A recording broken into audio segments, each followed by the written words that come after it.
the importance of design. Ladies and gentlemen, our first speaker for this afternoon, Mr. George McCalman.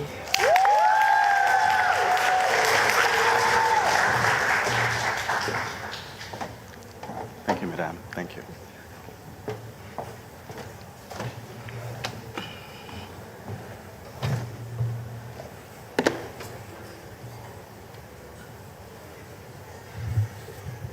Good afternoon, everyone. Good afternoon. So I'm going to break with format for a little bit. I just ran into a friend, Mia, and I was telling her that I have spoken at conferences all over the world, and I got up this morning and I felt for the first time nervous because I'm giving the most important talk I've given in my career right here today.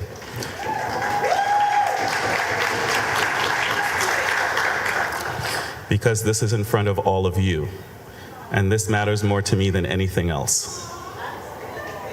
It's not awe, it's real. So every time I give a talk, I always thank the participants. There are a lot of other places you could have all been today, and that you all made the decision to be here.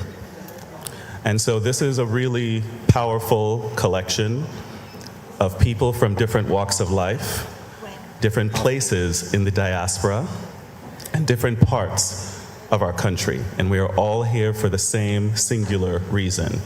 We are all honoring the potential of who we are, who we have been, and most importantly, where we are going. So thank you.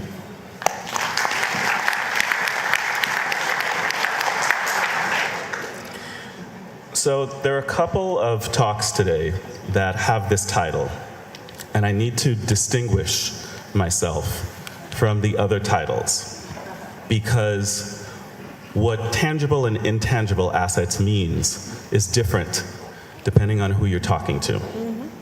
And what I'm talking about is my professional career alongside the things that have inspired me, and the things that inspire me most in life. In the order of importance is my family and my country.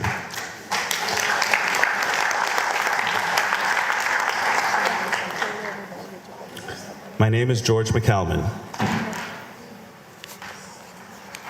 I'm a fine artist. I'm a graphic designer, a typographer, a professor of graphic design, a brand strategist, an entrepreneur, a commercial illustrator,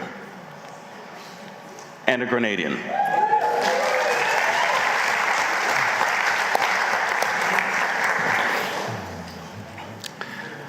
So I started out as a graphic designer.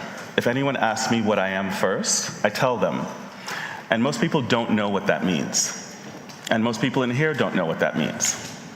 And what it is, very simply, is I put words and images together. I grew up in Brooklyn, the other Caribbean. Right. In East Flatbush, which is the center of the Caribbean universe in Brooklyn. But I was born here. And I know my accent tricks people because I grew up sounding like this. And so I always heard my local country people ask me if I was from away. And I always said, no, right up the road. So when I went to school in Brooklyn, I grew up always being interested in how people spoke and how visuals were presented. Every child is wired in a different and unique way. And for me, I always was putting stories together in my brain. I was a little kid who drew a lot obsessively.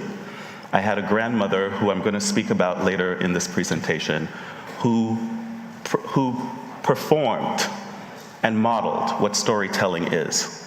She is the best storyteller that I know. And she's also the person who showed me what storytelling, the power of storytelling. And so I grew up always interested and intrigued, and always thinking about and processing how images and words fit together. And so when I graduated university, I went to St. John's University in Queens. And when I graduated, I started working at a magazine. And so I became a magazine assistant. And then I became a magazine art director. And then I became a magazine creative director. And eventually I was running my own magazine. And what that experience taught me is it gave me a military precision of training about all aspects of storytelling, from the concept to the words to the images, to how you communicated with the artists and the writers, to the copy editors, to the production people, to the business people, to the strategists, to the marketers, to the printers. I have access to every single aspect of this because of that experience. And so when I decided to open my studio and go to work for myself 12 years ago, I knew the origin of that desire was not corporate America. It was Grenadian agency.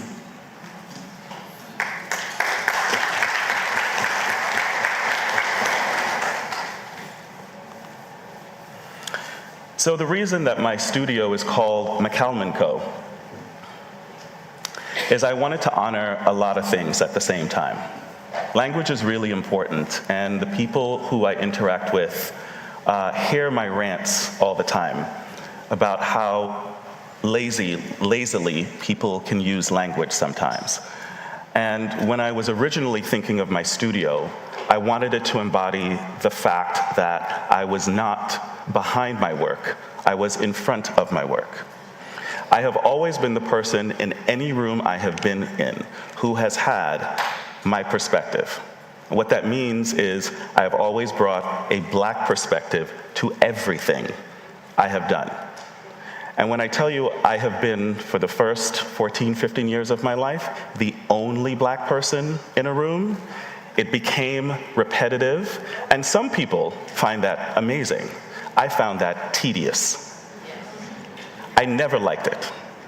I didn't feel special because I was the only Black person, because I knew what I was doing was not rocket science. And that the only reason I was the only Black person in that room is that I had lucked out. I wasn't any more extraordinary than any other person. I am no more extraordinary than any other person in this room or any room I've been in. But I also know that I worked within a system, and a system that is dedicated to keeping people who look like us out. And so what I wanted to do, going back to the name for a second, was take the identity, my identity, and place it at the foreground. Anyone who's working with me knows that they're working with a Black person. They're not working with a designer. They're working with a Black person. And what that means is it's not going to be what you think it's going to be. It means I'm going to be thinking ahead of most of my clients. It means I'm going to be giving perspectives that other people have not considered. It means I am going to have the entire system figured out before we start the process. And I've developed this way because I haven't had the luxury to do anything else. I'm starting at the end. I made a book that came out last year. I developed it for 6 years and worked tirelessly on it. I'm going to tell you everything I did, and it's going to make your head spin. I am the writer, the conceptualist, the artist, the editor, the designer, the organizer, the project manager, the marketer, of this entire operation.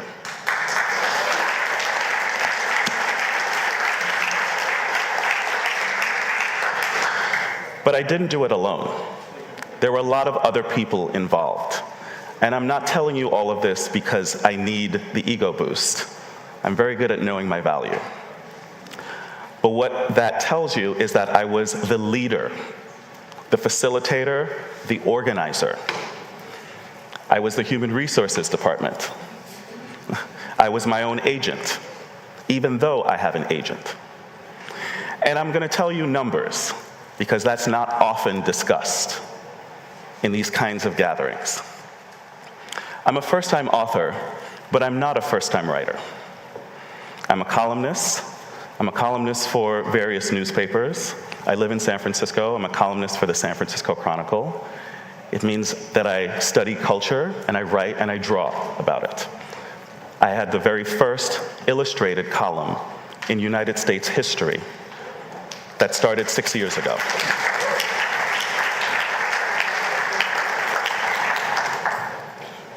When I came up with the idea 7, 8 years ago, I decided that I was going to be the center of gravity in the whole thing.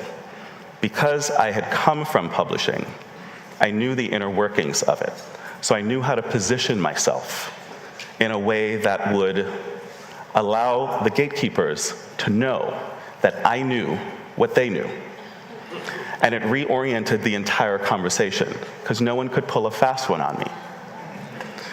And so the advance I got for this book as a first-time author was $200,000 US. And I'm telling you this to illustrate what I did with the money.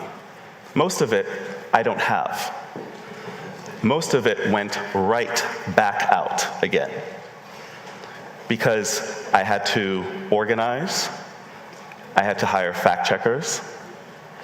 This book is ambitious. It takes on 400 years of history through the eyes of 145 Black pioneers, including several who are from the Caribbean and specifically Grenada.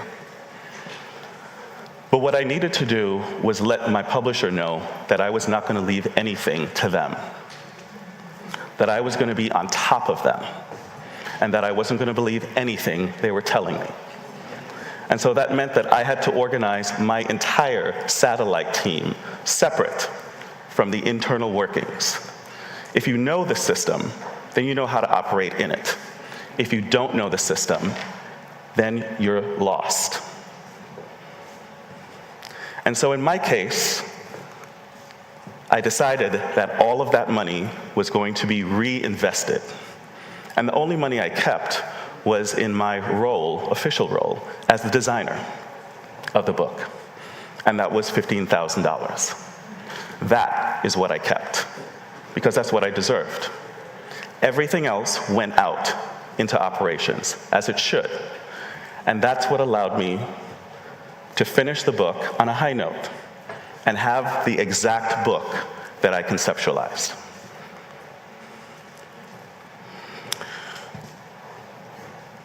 I'm also an exhibition designer, which means I design three-dimensional spaces also. It's adjacent to being an architect. It's adjacent to being an interior designer. It means you are thinking about the considerations of everything that everyone else is going to be staring at.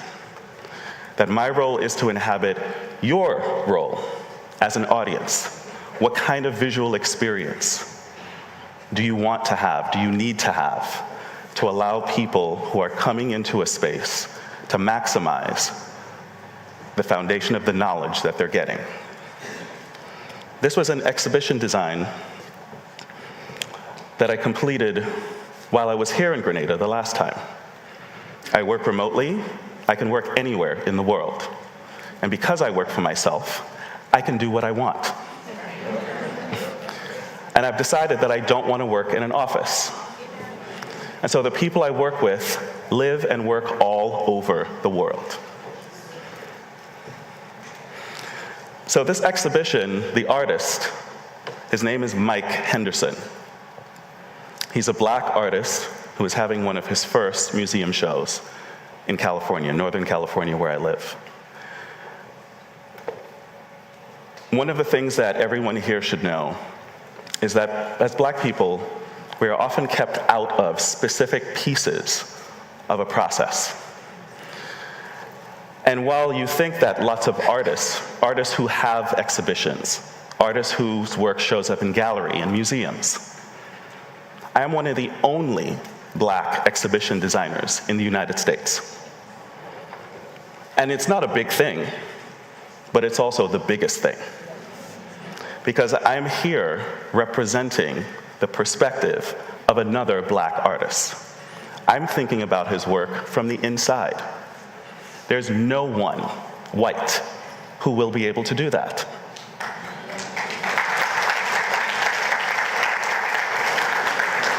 You can intellectualize feeling, but you can't fake the feeling.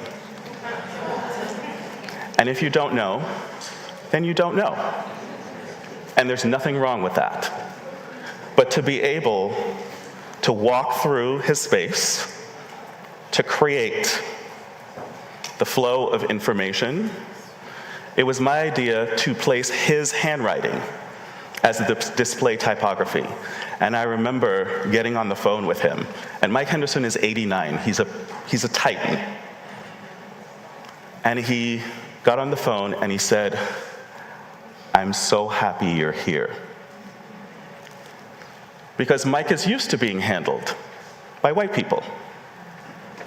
And it was just a nice, refreshing bath for him to be working with me.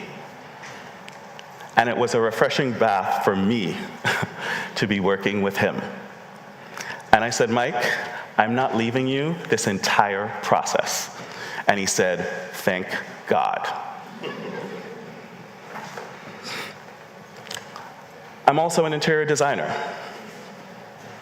So a part of this same show that you have been seeing was a place of rest, because the work itself can be triggering. It's about social injustice. It's about how Black people have been treated by the police in America. It's a very searing, it's a very intense show. And so we knew that we needed to have a place of rest. And so my team and I were tasked with designing what that room was. And they thought we were just gonna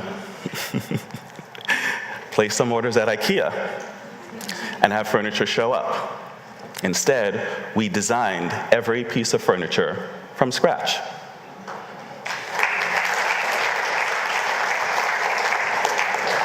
These are all custom pieces. And so we worked with fabricators in California, in Turkey, and in France. And we did it all in 2 months. What that also means is that I am a producer. I'm a producer of my own work. I keep tabs on everything I do, and it's all stored up here. But I also work with a team. I started out, it was just me. Now my studio hires 10 people. And we all work as an organism, as a unit. And we also know we're all representing the entire ecosystem of everything we do. We don't need anyone in the middle of anything that we do. So I designed a book a few years ago that was a really seminal experience for me. And it's the same model of the same sort of thing that I'm going to keep repeating in this presentation. And it is about agency. It is about not asking for anyone's permission to do what it is your dreams are telling you to do. The word agency, I use it a lot in my own world. I've done a lot of things that Black people don't get to do. And I have never wondered at any point about what anyone thinks of my audacity. I have always been centered in my own belief in myself.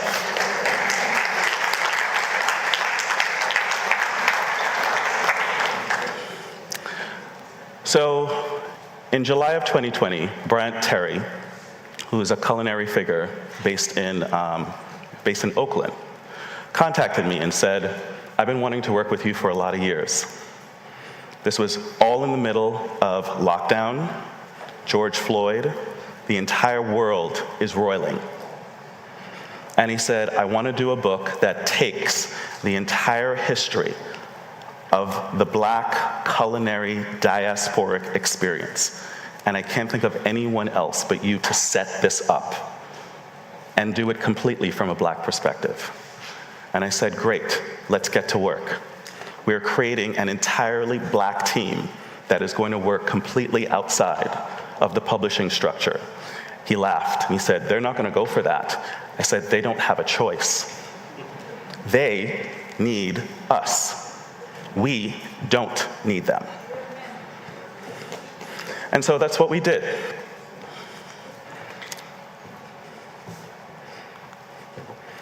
So the collection of words and images, it is allowing for the economy and personality of typography. Type is not just type. Type is our visual language of the world. I teach graphic design, and I tell all of my students that they have an incredible responsibility. When you are the shepherding of information,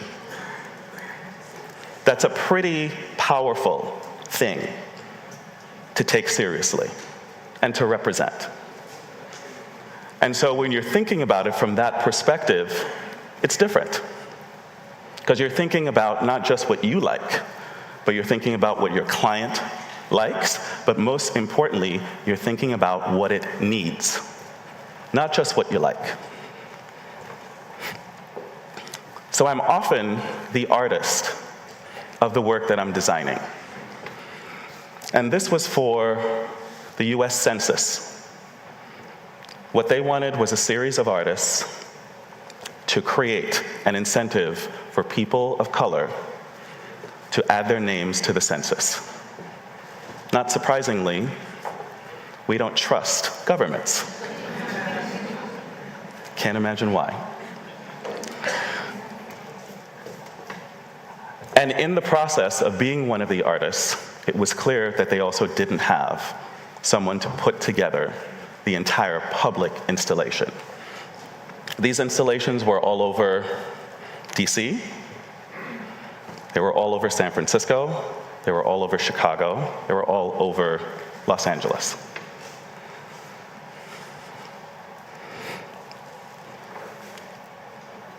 That's my art there.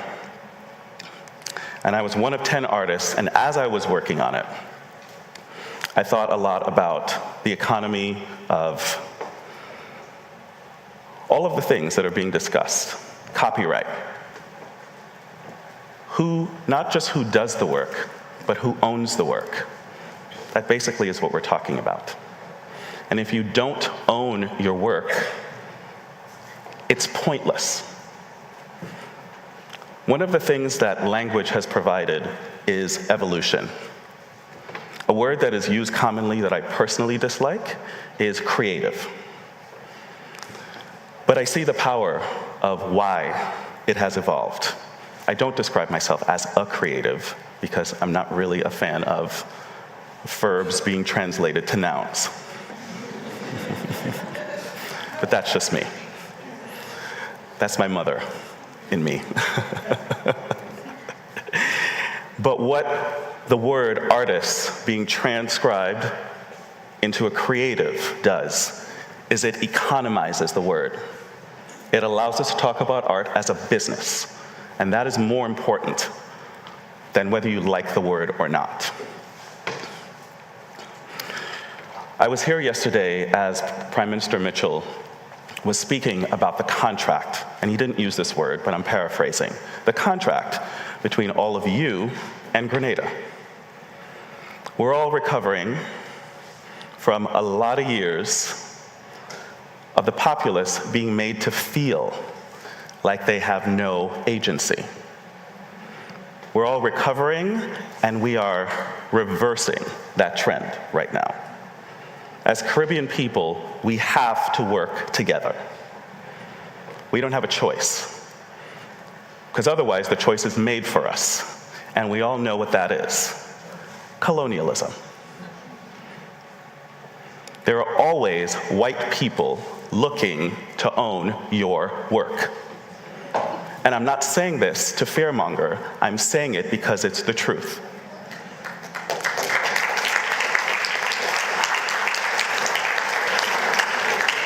And if you are not looking at the back end of what you are producing as a business, then someone else will.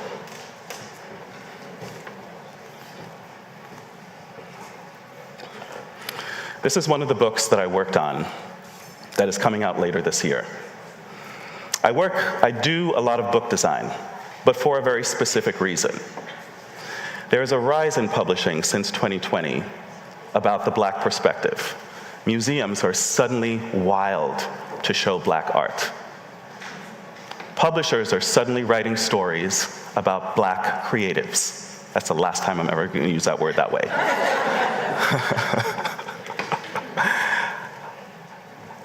And there are a lot more books being published, fashion labels, fashion designers. It's all poppin'. But behind the scenes, it's the same old, pardon my French, shit. Nothing has changed behind the scenes.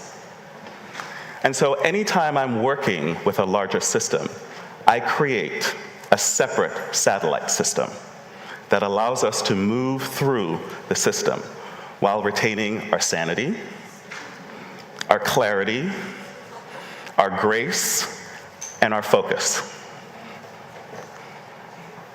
So this is a book about Black women in the food and beverage space. We're pretty casual about books like this, but a book like this didn't exist before Clancy made it. And so I have become the steward of a lot of other people's visions, helping them to cross the finish line with their enthusiasm intact. So I am the designer, the art director, often the project manager, and the person in meetings who's willing to say the uncomfortable thing to let the folks on the inside know I'm not playing around.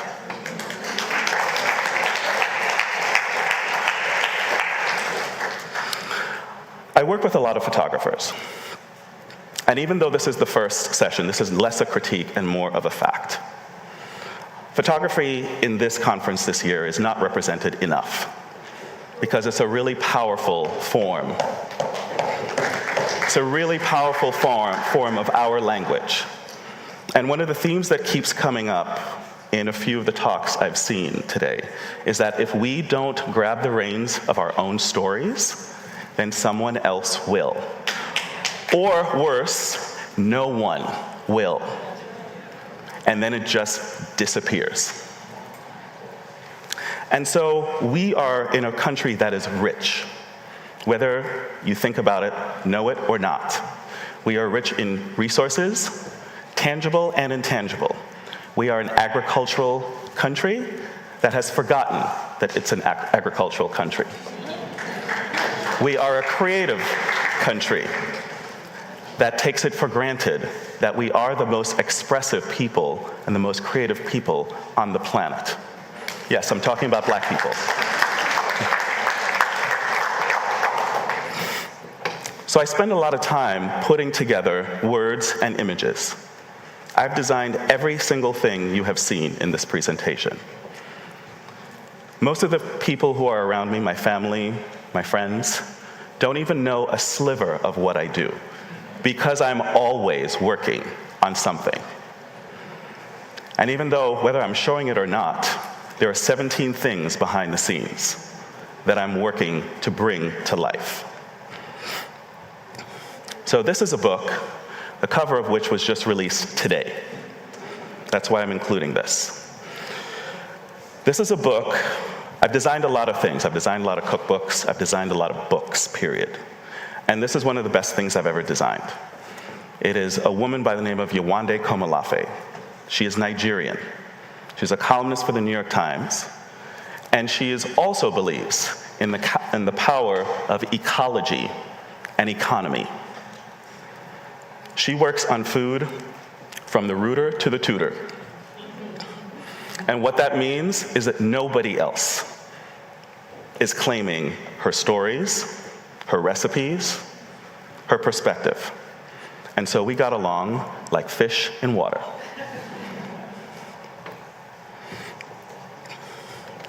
What this book expresses is perspective. And we talked a lot about assets, intangible and tangible.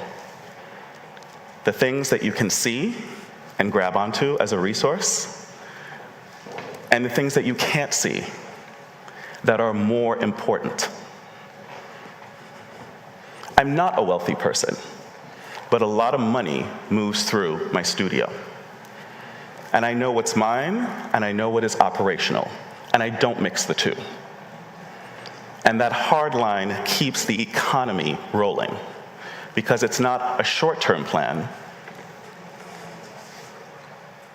it's a long-term one. So last year, after working on my own in terms of being the boss, I brought on a business partner. And so McCallum & Co. is now owned by 2 Black people. And when people see the both of us walking in, they get scared. And I love it. Not because it's intimidating or because it needs to cause any consternation, but because they're not used to it. Miriam and I put together, we form 50 years of experience. And so no one can tell us any aspect of the front or back end of anything that we do. Within our salon, our studio, we have everything from the front end, marketing, comms, production, video, photography, supply chain, all the way to the end.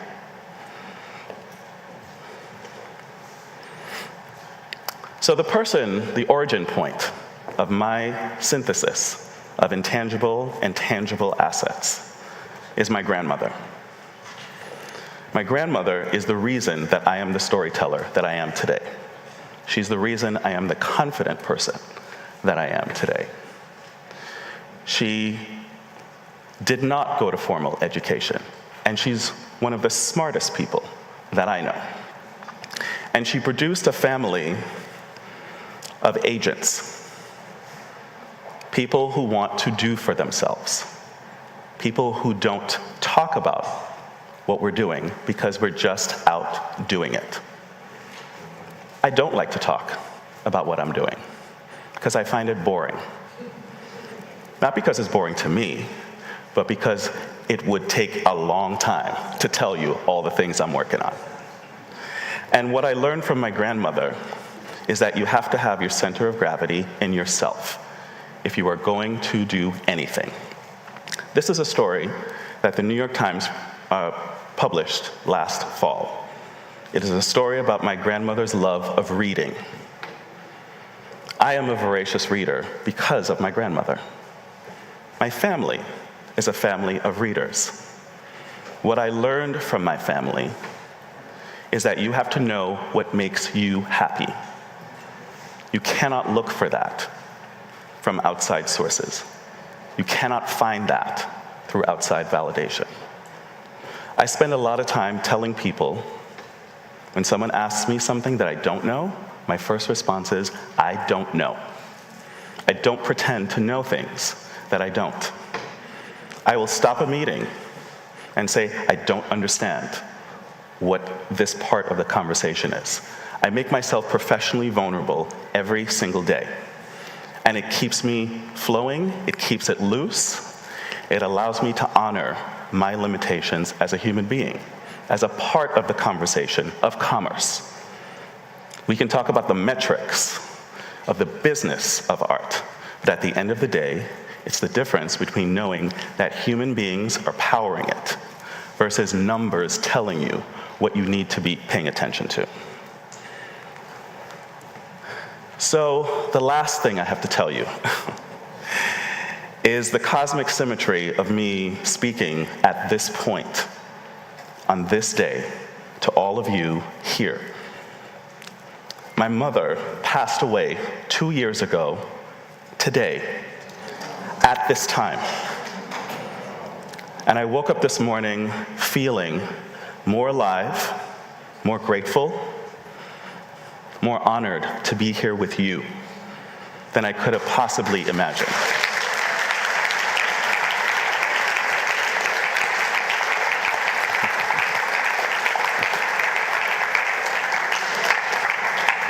Some of my family is here to witness, the people who have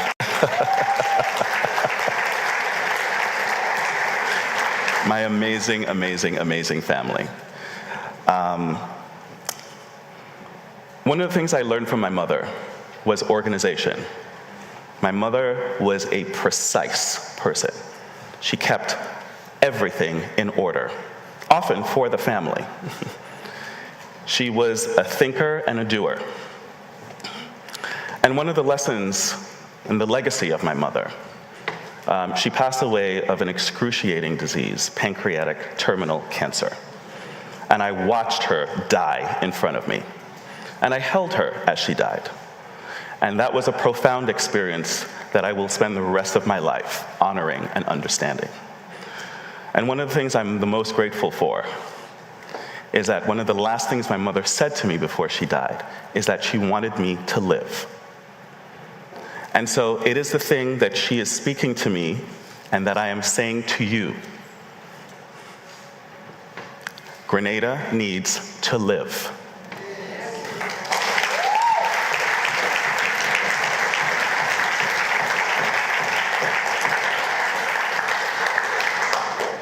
So live.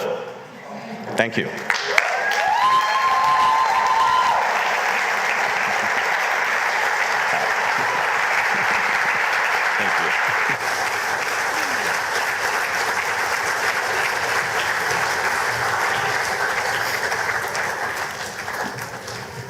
George.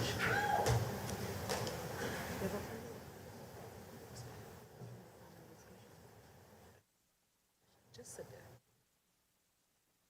Oh, actually, yeah, you know. George was so good, I wanted to invite him on a panel discussion. But then I counted the chairs. I said we might have a problem, right?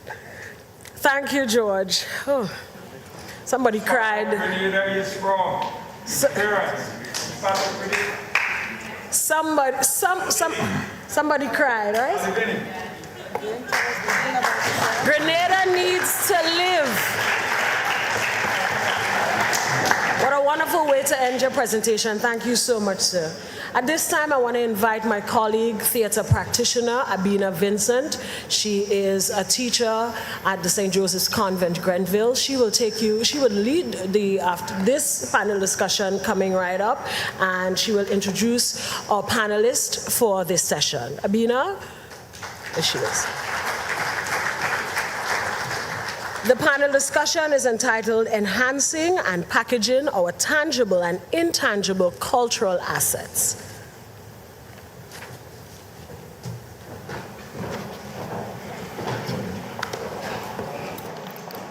Good afternoon, everybody. Good afternoon.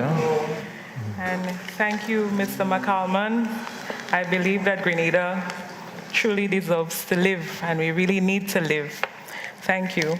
So this afternoon, we are going to engage three speakers, three giants. Francis Urias Peters, Mr. Francis Urias Peters.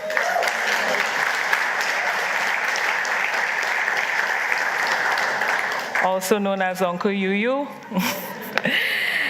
And Mr. Christy Riggs. Mr. Christopher de Riggs,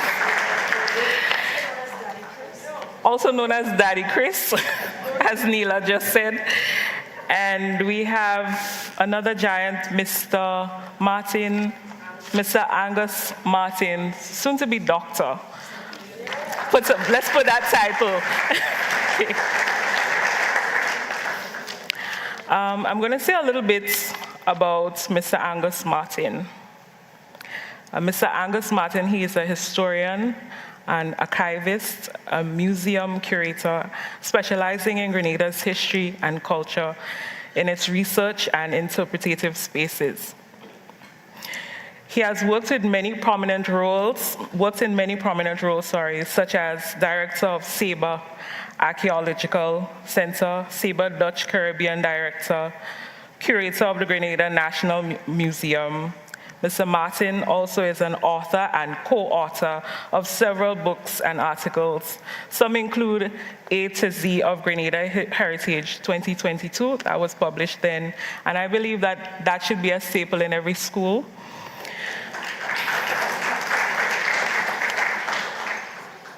Island Caribs and French settlers in Grenada. He also co-authored with Joseph Apala and Dr. Cynthia Smith, writing the book, The 10 Nation of Carriacou, the Sierra Leone Lost Family in the Caribbean. He co-edited with Dr. Nicole Philip Dow, Perspectives on Grenada Revolution. There are many other lots of work that Mr. Angus Martin has done throughout the years, especially extensive research on ICH, Intangible Cultural Heritage. So currently, he's completing his PhD in Heritage Management in the Faculty of Archaeology in Leiden University in the Netherlands. Welcome, Mr. Angus Martin.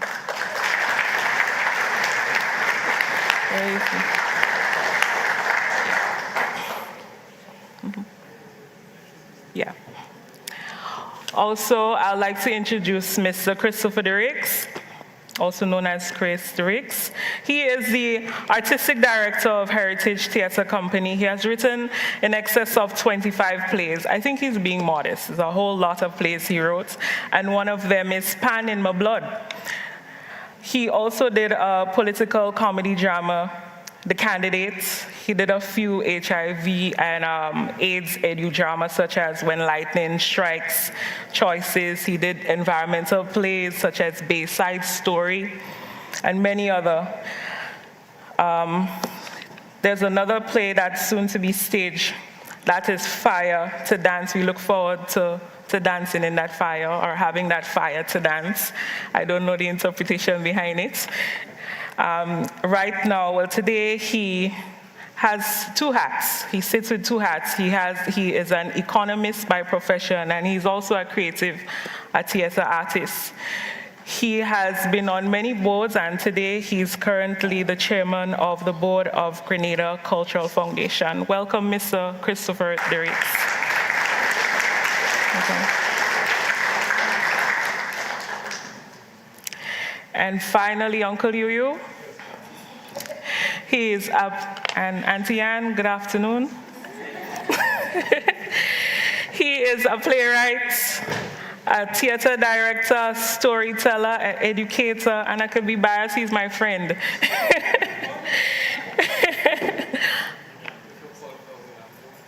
Sorry? Orlando?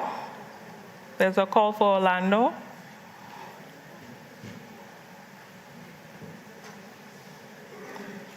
Okay. He celebrates 40 years as a theater practitioner. Could you imagine that?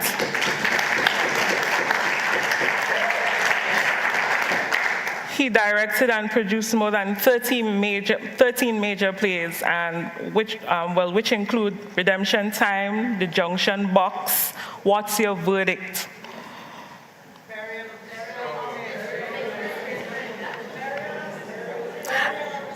Oh gosh, how I could forget that? Burial of Miss Faitlin. Well, you know, I'm working with what they give me in the bio, and I say these people and I'm so modest. They take off a whole broadside of their bio. But anyway, the burial of Miss Faitlin. He is the founder of the Family Theatre Company and co-founder of Labukan Creative Center. He's a recipient of many awards, and I would only list two because there's so many of them. He was awarded Grenada's Culture Ambassador in 2012, and he was winner of the Pan American Health Organization Media Awards in several categories, 1999, 2000, 2007. Welcome, Mr. Francis Uribe.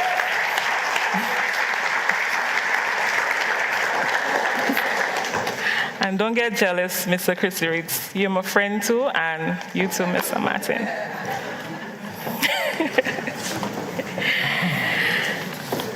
So this afternoon, our topic is enhancing and packaging our tangible and intangible cultural assets. You know what? Let me go and sit down, eh? I find a high up. All right. So, Kojo. Okay. Permission to refer to my notes. I say that because I remember many years ago, the story was told, I'm a storyteller, of this young man who had to go to preach for the very first time. And he looked at the audience and he asked the audience, does anyone know what I have to preach about today? And they said, no. And he said, well, if you all don't know, then it does not make sense telling you all. He went home. Second Sunday, he came back and asked the same question. Does anybody know what I have to preach about today? He says, yes. He said, well, if you know, then it doesn't make sense preaching because you know already. The third Sunday, he came back and the audience decided this time he would not catch us. We are going to do for him local Grenadian parlance. And he asked again, does anybody know what I have to preach about today? One side said yes, the other side said no. He said, okay, well, the side that knows, you tell the side that don't know. The thing is, he was not properly prepared. I was a little bit nervous, maybe as myself here right now. So I'm asked to speak about the intangible cultural assets and the measures that are required to educate Grenadians about their value. I'm not sure if I'm going to stick directly 100% to the topic. But when we speak about the intangible cultural assets, I think of the oral tradition like storytelling, the myths of folklore, or some people call it folk life, the performing arts in whatever form, whether it's music, dance, drama, local knowledge, we talk about traditional skills, rituals, social practices, traditional craftsmanship. And what I find here is that intangible cultural asset, it gives us an identity and connects us to the past, to the present, and it goes into the future. I'm a child of the 50s and 60s, and what I know growing up in a village of Marquis many years ago was that the essence of the intangible culture, it gave us that cohesion and help us to feel better, a better part of our society. That cohesion is so desperately needed now. Yeah. So I'm going to just use an example here to show indeed the importance of the folklore and the folk songs that kept us together. Because during the 50s, 60s, or even before that, there was a gentleman called Harry Belafonte who passed away not too long ago. And his songs brought that cohesion to the American and Caribbean society at a time when the world was not as happy as maybe we are right now. I'm not too sure if that's correct, but it brought joy to a people's soul. And just to see if you can follow me at this point in time, we're going to do a little call and response. When our foreparents on the estate, or when they have to move a house, they did a lot of call and response. But we're going to just to honor Harry Belafonte, see if you can get this right. And whatever I sing at the beginning, you are going to repeat after me. Bessie, day, let me hear you. Day. Me say day, oh. Me say day, oh. Not bad. Daylight come and me want go home. Daylight come and me want go home. I say day. Say day. Me say day, me say day, me say day, me say day, me say day, oh. Let me hear you. Say day. Me say day, me say day, me say this. Daylight come and me want go home. Daylight come and me want go home. I say I work all night and I drink a rum, sing. Daylight come and we want go home. Stack banana till the morning come. Daylight come and we want go home. Say day oh, day oh. Come and we want go home. Say day oh, day oh. Daylight come and we want go home. Say come Mr. Tallyman, tally me banana. Daylight come and we want go home. Say come Mr. Tallyman, tally me banana. Daylight come and we want go home. If 6 and 7 and 8 and bunch. Daylight come and we want go home. I say lift 6 and 7 and 8 and bunch. Daylight come and we want go home. A beautiful bunch of ripe banana. Daylight come and we want go home. Say highty tighty, the tarantula. Daylight come and we want go home. Say day oh, day oh. Daylight come and we want go home. Say day oh, day oh. Daylight come and we want go home. Say day, me say day, sing with me. Me say day, me say day, me say day, me say day. And you sing. Daylight come and we want go home.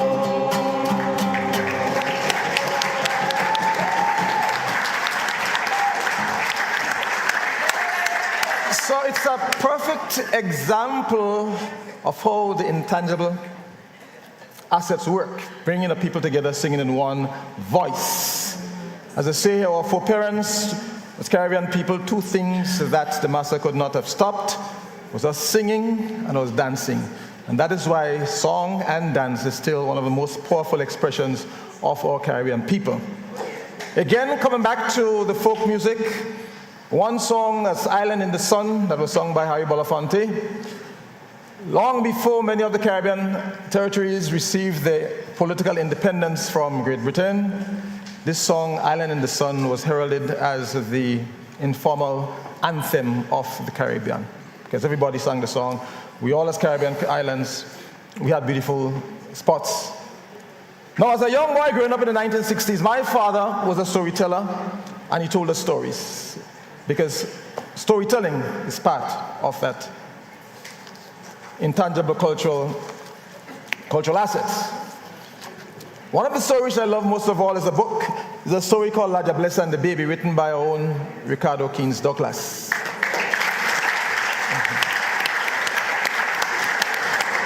And we ask about how do we present the perfect example of a presentation. Here, every person who have a child or grandchild should at least get one of these books. It tells the story of my favorite mythical character, the La Diablesse. I wouldn't go into it right now. But as I say here, my father was a storyteller, and he told us stories over and over again. Some were Nancy stories, and some were stories that held a moral value. And there's one story which I would like to share with you where he spoke about the beggar and the baker. I always tell the story over and over again. And he said, once upon a time in the village there lived a beggar and a baker. And every afternoon the beggar will pass by the bakery and he will beg for bread. Upon receiving the bread, the beggar will say, thank you, Mr. Baker Man, but remember, if you do good for yourself, but if you do bad for yourself.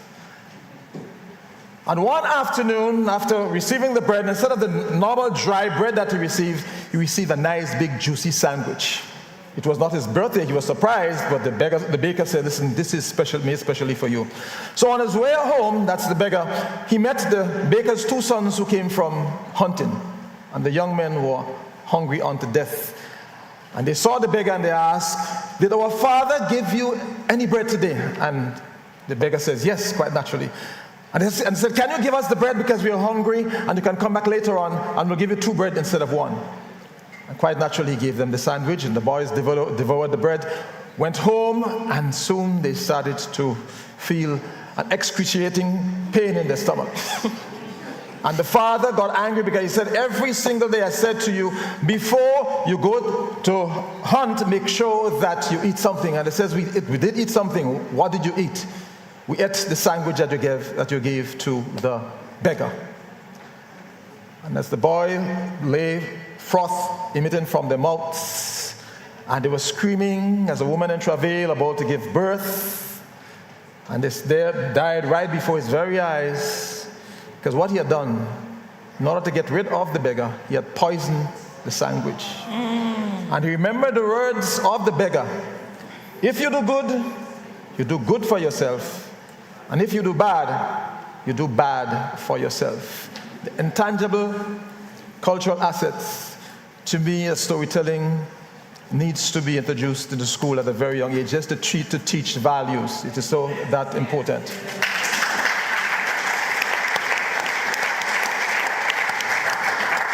In 1967, I was rooted out from my family in St. George's and went to live with an old aunt in Marquis. I thought it was the worst thing that could ever happen to me. Auntie baby. But looking back, in retrospect, I realized here that it was a blessing in disguise, because what's up in St. Andrews, that I was exposed to the rhythms and the chants of the traditional masqueraders, of the shortening and the jab. I attended prayer meet. My wife Anne, her grandmother, was one of the champion prayer leaders in our community. Maybe she prayed, Anne, for us to come together someday. The praise came true. And the prayer meetings, which honored our ancestors, and I learned my family roots and the important historical events such as the Fedor Rebellion, 1795, Chris? 1795. All right. The 1951 island-wide strike by the estate workers led by Eric Matthew Gary, known as Sky Red. Hurricane Janet in 1955, where I also lost my grandfather, because the intangible cultural asset speaks of memory and of history. And as a student of the St. Giles Anglican School in Mount Carmel, that's where I went to school in St. Andrew, I had the good fortune of having one man called Mr. Crofton Maguire from River Sally. God bless his soul, he died many years ago. Composed some of the most beautiful folk songs that I ever heard. We're not celebrating him, that needs to be celebrated.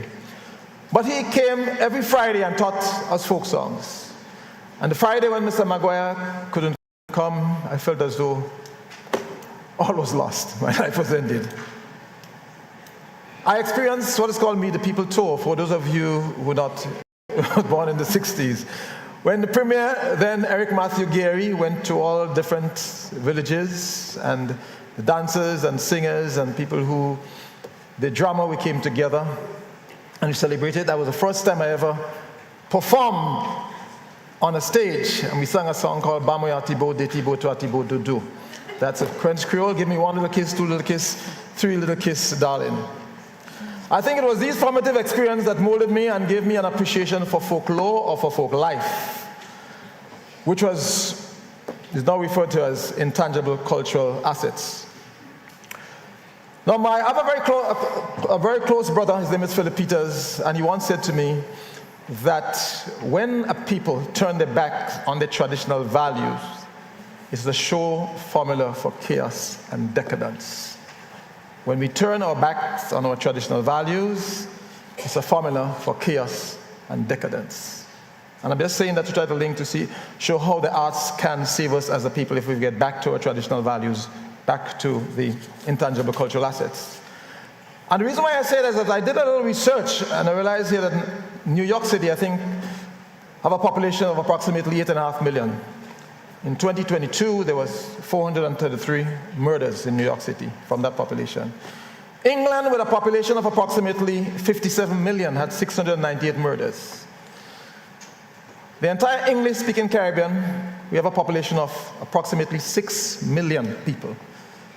And in 2022, we had approximately 2,500 murders in the entire English-speaking Caribbean. Have we lost that traditional value? Is this one of the reasons why we are experiencing such crime throughout the entire speaking Caribbean? We boast in Grenada that we are one of the safest places. Quote unquote, yes, but when you examine it, is that factual? Because as we tend to wave that flag of safety, the reality is that 60% of all the crimes down for each assizes, they are rape and incest. So how safe are we indeed? I'm saying here that we need to start using our intangible cultural assets to address these issues. We have done it at Labucan. Because 30 years ago, there was a play called What's Your Verdict? And of course, remember the performing arts is part of our cultural assets, where incest was not a crime in this island. And we were approached as a theater company to pressure the government of the day to get laws that will criminalize incest. And of course, we did that play.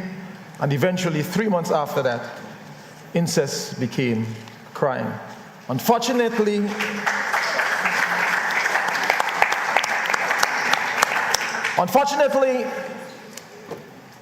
the problem persists. But what I'm saying here is that we can use the performing arts to address issues, and not only as education, not only as entertainment, but also as a tourism product. I know I only have 10 minutes, so I will not go much longer, but yes. I was just... But just to show how that intangible cultural asset worked with our tourism product, there was an Australian lawyer who came to Grenada when we last did a play in 2016. And he wrote an article which I'd just like to read to you, just to confirm how important our intangible cultural asset is and the value it adds to our tourism product.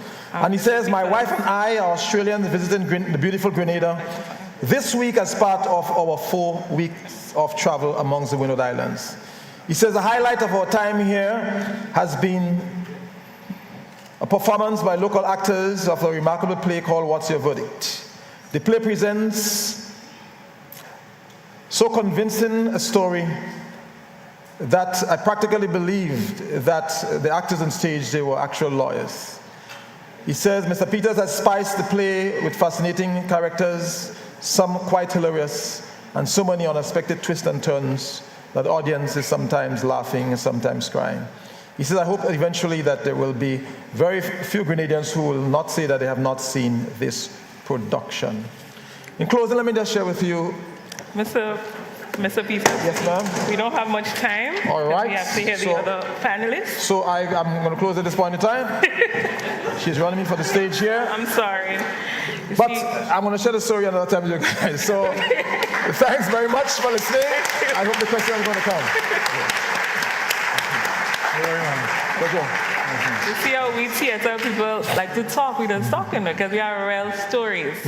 Thank you very much for our oral traditions and sharing how cohesive it makes our people and our island become when we touch on our intangible cultural heritage based on the expressions that we use in our songs and the way that we speak and so on. Thank you very much. Now we're going to introduce Mr. Angus Martin, and he, as I said, have done a lot of extensive work on tangible and intangible cultural heritage, and I would like to welcome him so that he can speak more about some of our most important intangible cultural assets.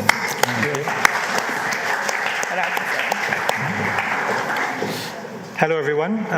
Thanks for being here.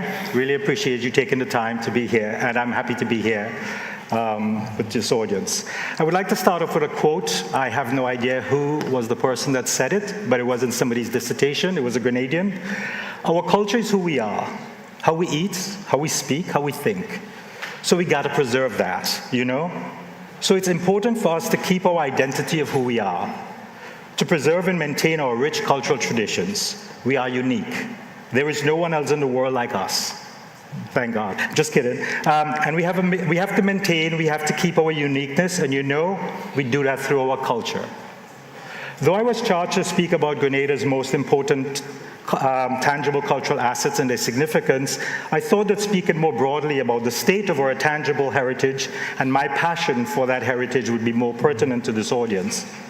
Mr. And you can always find a listing of many of these books and articles, though they might not be accessible. Mr. Martin, you know you can sit down because we haven't. No, I like here. I'm good. You good? I'm good. No problem. Thanks. All right.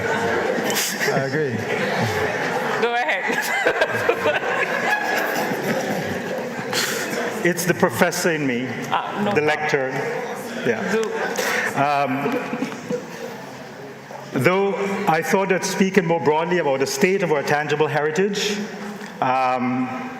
would be more pertinent to this audience, and you can always find a listing of many of these in books and articles, though they might not be as accessible as they should be, and the information about them debatable. Our cultural landscape reflects who we were, who we are, and who we have been. It is like a vessel that conveys our histories, endeavors, artifacts, stories, mythologies, monuments, and memories, the material culture of human activity across mythic journeys and epochs. Thus, the Grenada islandscape is permeated with the representations and memory traces of our habitation, often obscured like a palimpsest, written and rewritten birth after birth, decade after decade, death after death, generation after generation, and century after century. It is retained, but often only partially or even surreptitiously, centuries of human habitations and interactions that are discernible yet not regularly or readily accessible unless you dig deep to uncover the historical and cultural layers of its entangled past embedded deep within our creolizing landscape. Sometimes traces like indigenous petroglyphs, encrusted ceramic sherds, or even folklore, when found, have unreadable meanings, further complicating our ability to understand our entangled cultural landscape. Other times, traces present multiple possible origins or entanglements, thus making connections to specific authors difficult, sometimes dubious. However, each piece of it or trace uncovered, identified and deciphered, adds to the story, the human story of this island. Hence the need for exploration and study, as who we are is a direct reflection of the knowledge we have of our histories and geographies, what we learn through the interpretation of our landscape, and what the landscape teaches us about the multiple journeys we have experienced to arrive where we are today.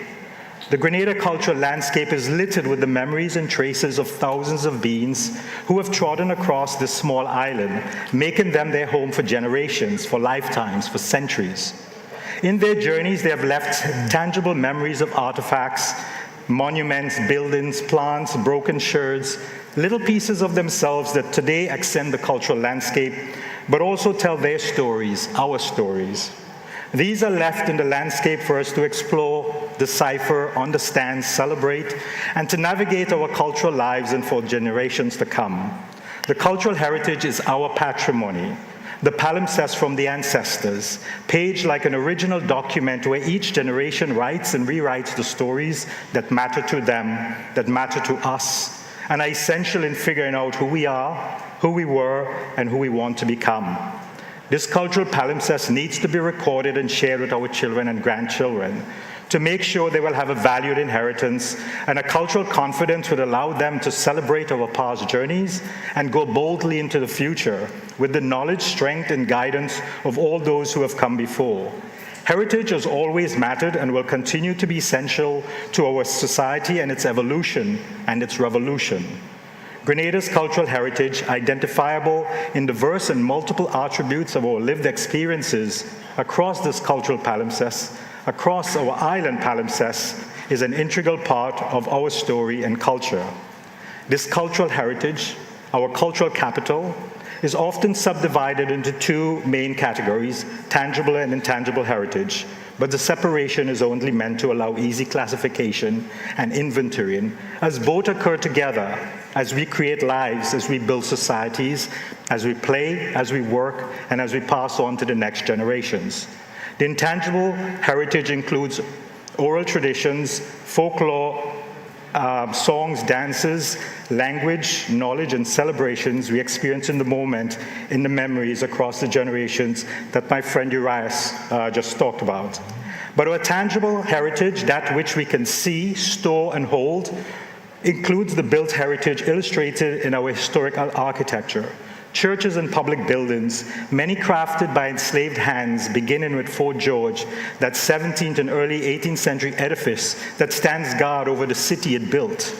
Our few monuments that seem to tell confused stories of where we have been, like at Leapers Hill, Soteres, that struggles to tell the story of ethnic cleansing.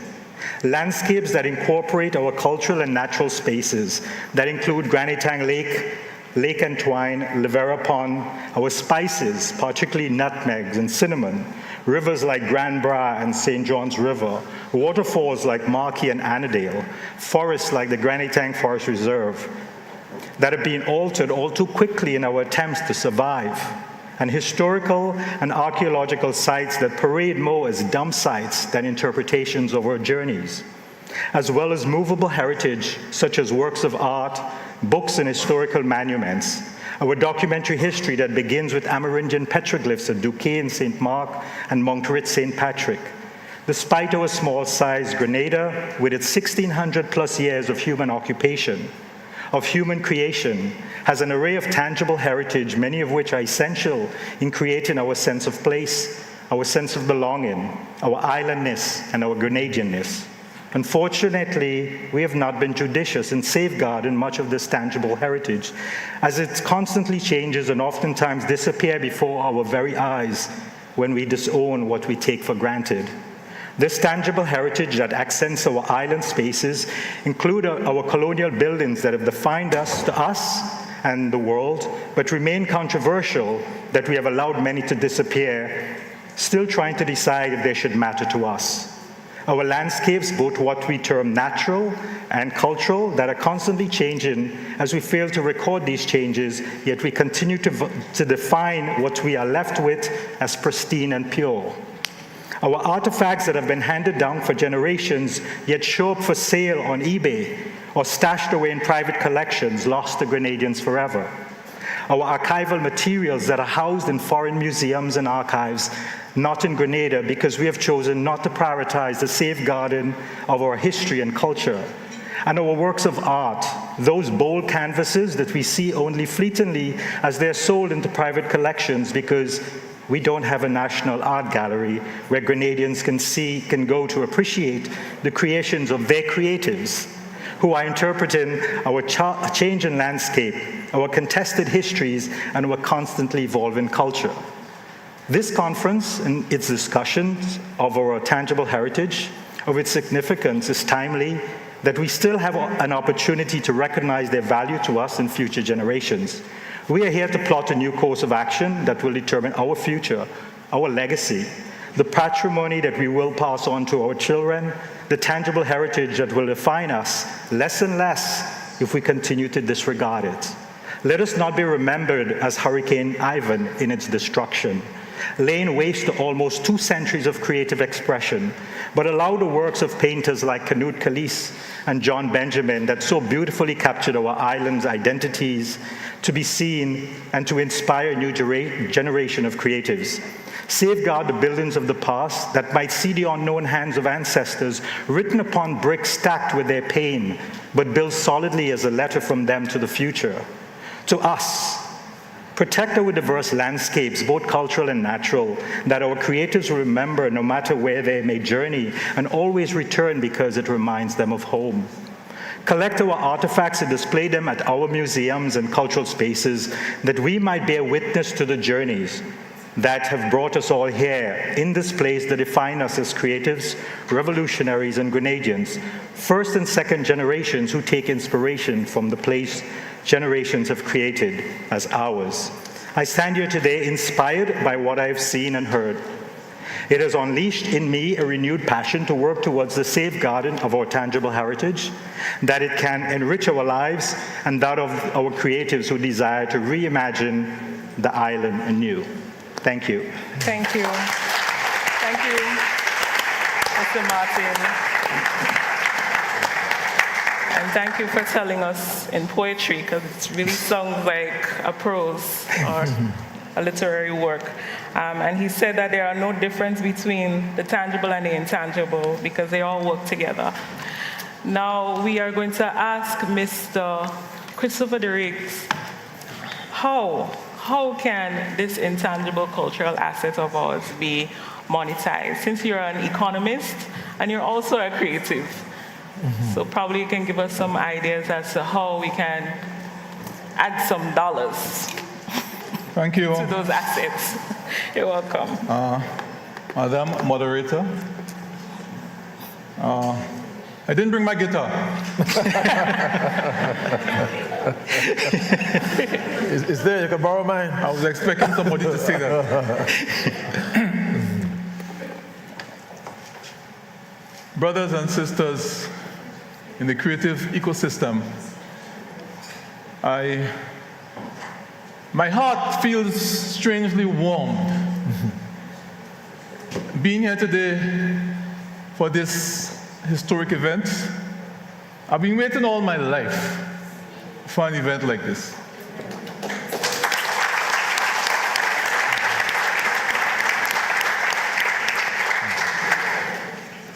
Those of us who have labored, as I tend to say, in the vineyard of the creative sector, in a situation where there was no clearly defined cultural policy, where creatives were regarded as weirdos, and our art was treated as an occasional pursuit. Today, we feel validated that a new time has come, a new season of recognition. We are speaking about enhancing our cultural assets, our creative assets. And we speak about the intangibles as expressed by my colleague, Iras. And the tangibles, as expressed by Angus. I want to hit this thing from a slightly different angle. There are giants in our community who have lived in different eras in Grenadian civilization, who have left traces.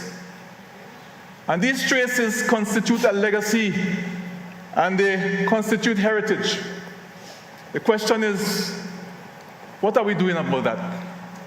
How are we using their example, their efforts, their creativity to inspire us and to bring value to the current generation?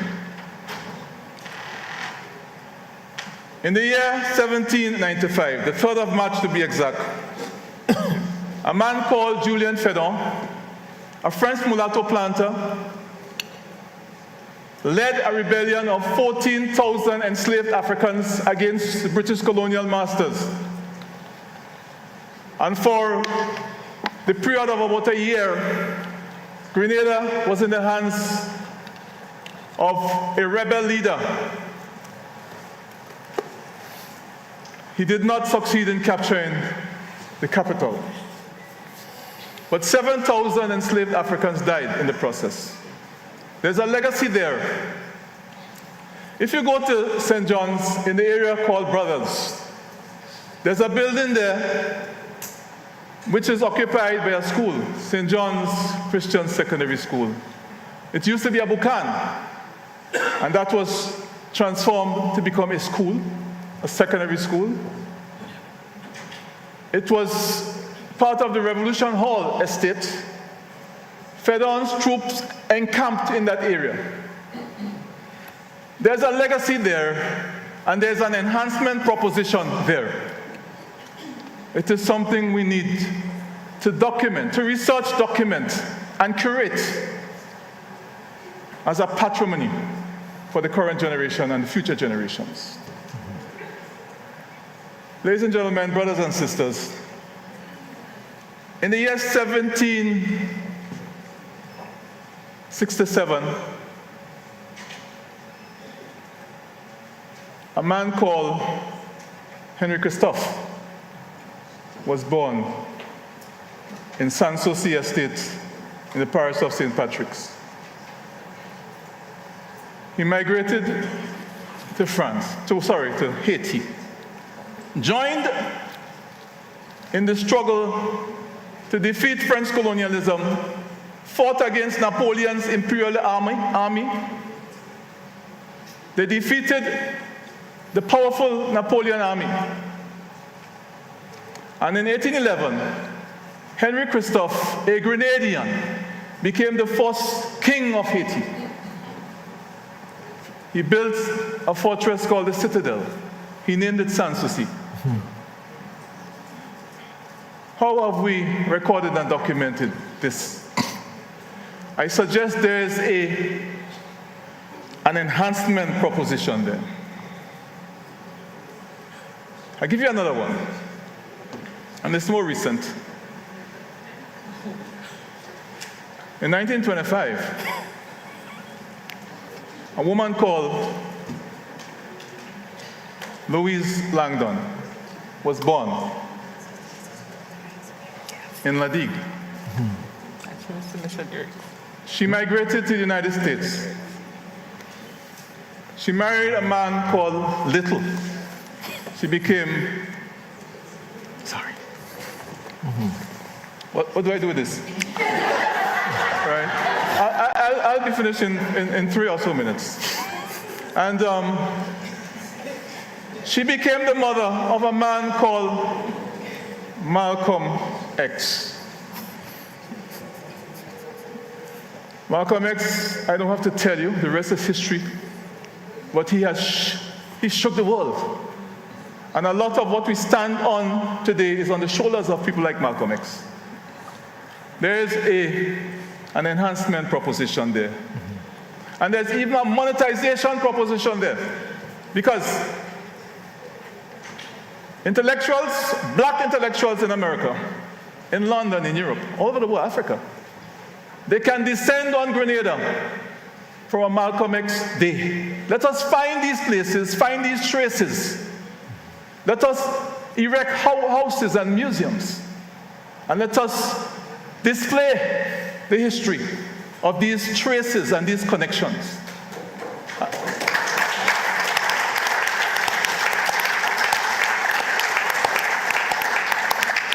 And so there's a lot more I would have wanted to say, but I think I may have made my point. We need to be creative and proactive in excavating and giving visibility to this aspect of our heritage, of our cultural assets. Thank you very much. Thank you. Thank you very much. So thank you very much to our panelists, Mr. Francis Urias Peters, Mr. Christopher DeRiggs, and Mr. Angus Martin. Thank you very much, audience. You have been a wonderful day. We're running out of time. I'm so sorry. We can't have much of a discussion. Thank you. Thank you so much to our theater practitioners and historians. Thank you so much. I've had the pleasure of working with all three gentlemen and, learned a lot under their mentorship. Thank you so much for your contributions to culture in Grenada. Let's give them another round of applause. I think they went beyond panelists. I think they went beyond panelism, for want of a better word. But we thank you so much for your presentation. That's copyright again, eh? All right, please stand, everyone. Just stand with me.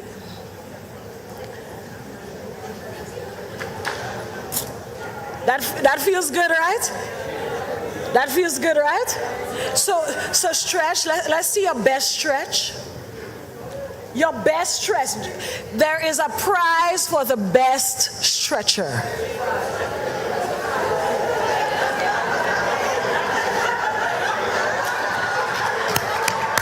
I think we have a winner. All right. Okay. Who tell you to sit down? All right. All right. Listen carefully. You put your left foot in, you put your left foot out, you put your left foot in, and you swallow, shake.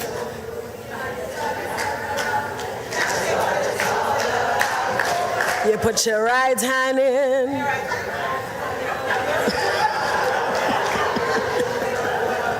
I'm going for it. I start with it. I'm sure if I say, finish the blanks. I want a fat girl. We didn't reach there yet. Take your seats. Our next next presenter is a women's wear designer from Brooklyn, New York.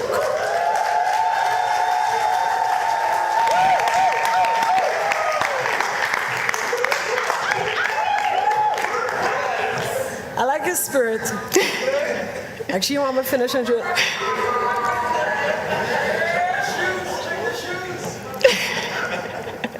Stop it. She making me nervous, eh? I was good until Noel stand up. She's a women's wear designer from Brooklyn, New York, with a passion for travel, a love of vibrant colors, and bold prints. She entered the industry at age 19, opening a brick and mortar boutique for vintage lovers and trendsetters in Brooklyn. That boutique served as a catalyst for today's namesake clothing and lifestyle women's wear brand, Fee Noel, and further stimulated her desire to help women embrace their femininity. Fee is heavily influenced by her Caribbean heritage and large, close-knit family. She especially holds her mother and grandmother in high regard, crediting them for showing what drive, determination, and humble hearts will earn you. Aside from designing, she enjoys helping other young women start their own businesses, which is also able to accomplish through the Fee Noel Foundation, a program for young girls who are passionate about entrepreneurship. Well, you clap already? Clap again. Fee Noel, everybody, founder of Women's Wear Brand.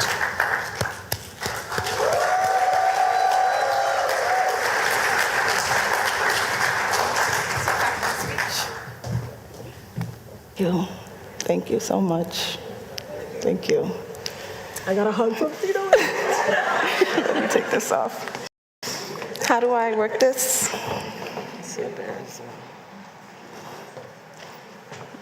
Thank you.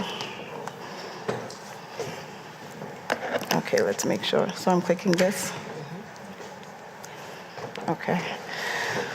Woo! I'm happy to be home. My family's home. Grenada means so much to all of us. And I know I walked a very important carpet at the Met Gala, but somehow being up here talking to Grenadians make me super nervous. But thank you for the love, the unconditional love that I feel once I come down the stairs. Before I was Fee Noel, when I was Fifi or Felicia, Grenada has a way of, it's just a magical place. I always knew that. And I knew that because we didn't travel anywhere else in the world. If it was Easter, we're coming home. Christmas, we're coming home. Summer, we can't miss Carnival, we're coming home. So Grenada was always the destination for me. And I'm already going off script, but I also like to go with the feeling of what I'm feeling. And Mila said half of my speech. But let's start. You know, I want to tell you guys how I got here, this road, and my travels so far. So the road is less crowded when you follow your own path. And throughout this talk, I want you to think about what home means to you. The concept of home, where you feel most comfortable. Is it a physical place? Is it a mindset? Is it the people that you're around? And I ask this because I often felt myself lost amongst a sea of striving fashion entities. In the creative world, it's large. You want to stand out, you want to be heard, you want people to notice. But most importantly, you want to inspire. right? This is why I started fashion. This is why I started telling stories. I needed a strong voice and a point of view. It was at this juncture that I reached inward, infusing Grenadian identity in fashion. I didn't have to reach far because it's me at my purest form. Grenada is my home, and it's where I'm most comfortable. And I do want to add, it's where I feel the most beautiful. I am no different than you. We come from the same soil. So please allow me to play this video for you. The Matriarch.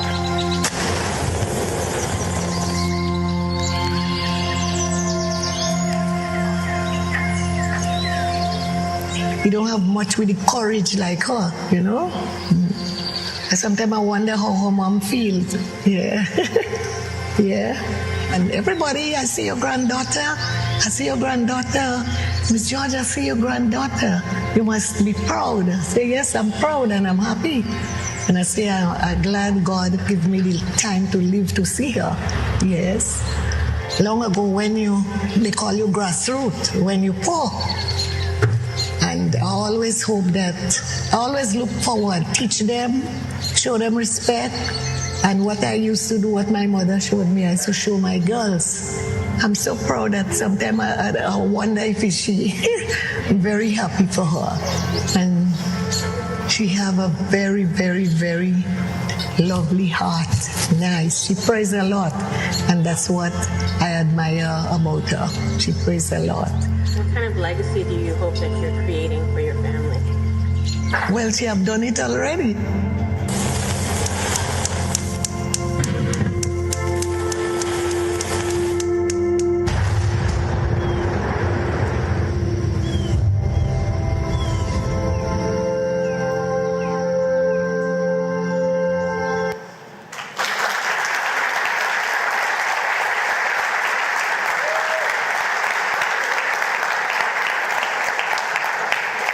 I came to Grenada to tell stories so long ago. I didn't come to record that. That was given to me as a gift by the LaFrons who created that. That video is my most prized possession because my grandmother, she's a special woman, right? I always knew that by how she was regarded by her children, by how she was regarded from people on the island. I grew up watching them call her Teacher Sheila. I am well-fed.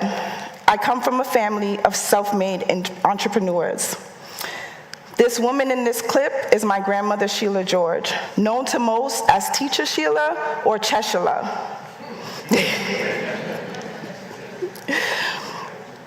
Well-fed is not only the name of her restaurant, but it's how she operates and teaches her children and her community.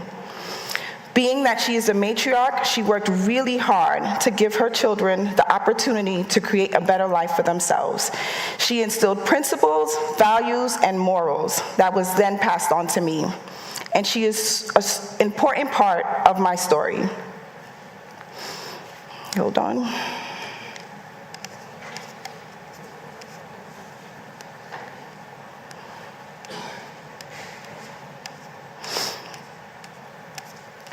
So this leads me to, as you can see, that's not even half of us, that's a quarter of us. Some of us living in Grenada, some of us living abroad. I'm a first-generation American, but I know for sure that I was definitely conceived in Grenada. When my mother was 8 months pregnant, she hid her belly and went to the States to have me. So I was actually smuggled into the US. It was a common belief in Grenada that having your children in the US would allow them more opportunities. Most importantly, though, I was raised Grenadian, and I grew up traveling back and forth. They made sure we knew where was home. I did not get a formal fashion education. I went to school, and I got my degree in finance and business, which later would come in handy. And while I was in college, again, my Caribbean parents, it was like, you're not gonna make clothes, you're gonna become an accountant, a lawyer, something else that they thought was a career to create wealth. I am pretty sure they're all surprised now. In opening my boutique, my ignorance is what allowed me to be fearless, and I truly mean that. I wasn't afraid to own my own business because that's what everybody in my family did. I got in the industry because I enjoy clothes. You can see my shoes. I was inspired by fashion, and I used it to express myself. Being from Grenada, as many of you can relate to, we were always surrounded by creativity and color.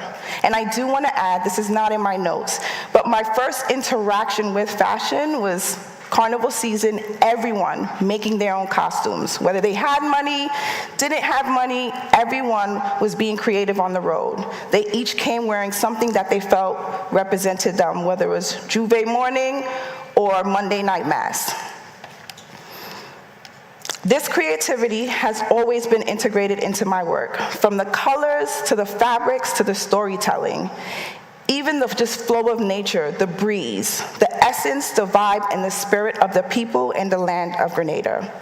Our nutmeg print eventually became one of our identifying prints, along with the striped pant, which represents the carronage. I always knew Grenada was special because that's where I was from. I said this already, but we didn't travel anywhere else but back home. And I just wanna,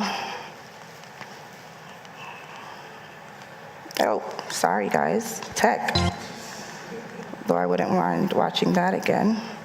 So this is a nutmeg print that you can see here. That's a photo of my grandmother standing in front of her restaurant. I always wanted to depict fashion in my own eyes. And that's what I wanted the world to see, because they have everything else. What they didn't have was my perspective. As I continued my journey, fashion became more than just clothes. It was about telling our stories and showing the value of our history. How can I use fashion to share our stories on a global platform?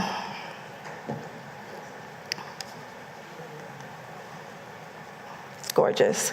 I focused primarily on resort wear. Infusing Grenada was so natural because so many people consider Grenada as a destination, even though we call it home. I wanted to tell the beautiful stories and connect back to the small island that I knew was impactful. I wanted to claim stake, and I wanted Grenada to be in the conversation with larger Caribbean islands such as Jamaica, Barbados, and Trinidad. I asked myself again and again, what can I stand on? This is where I really started to cultivate culture, community, and commerce in an intentional way.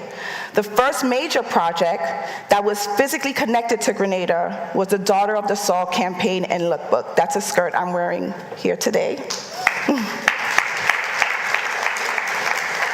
We had the idea to shoot a lookbook in Grenada, which was a Herculean task given the lack of resources, and it was something we had never done before in this way.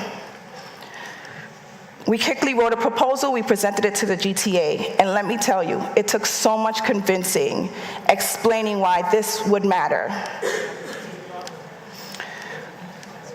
We essentially ended up booking the shoot. On top of that, before we got the official approval, we signed on a major magazine, Essence Magazine, which was a US magazine. It was so important. It was so important for me to create a pipeline between Grenada and the US in the creative world. I knew that we needed a really, really large stage to tell our stories.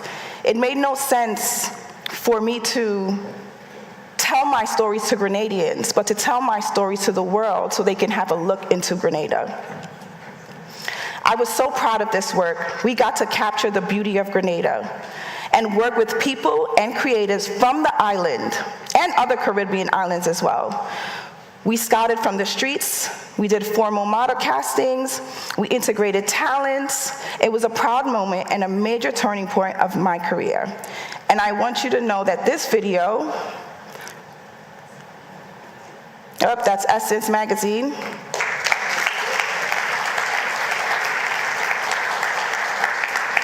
But this video was played at New York Fashion Week for the world to see.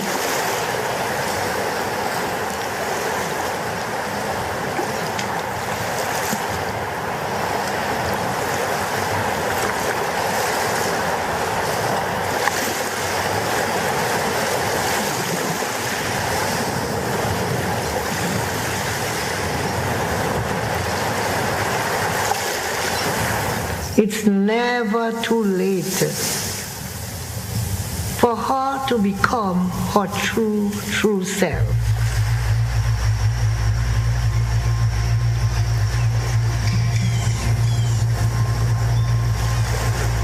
Out there, she will taste a life that would make her want to roam forever.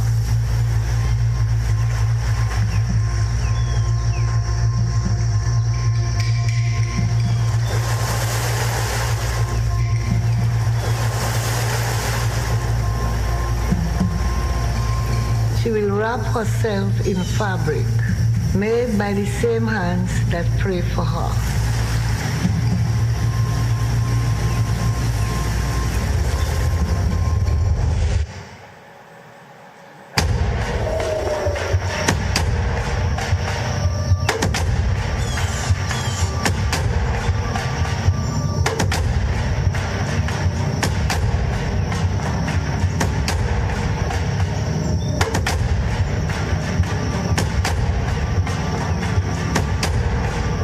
You know, sometimes that path she's walking wouldn't be so nice though.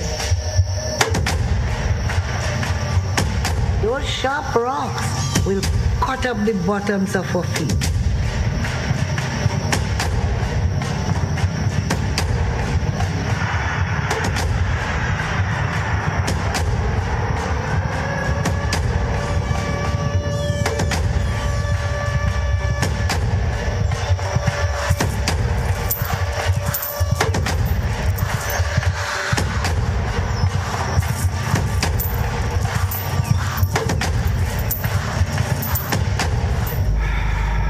But she'll keep walking.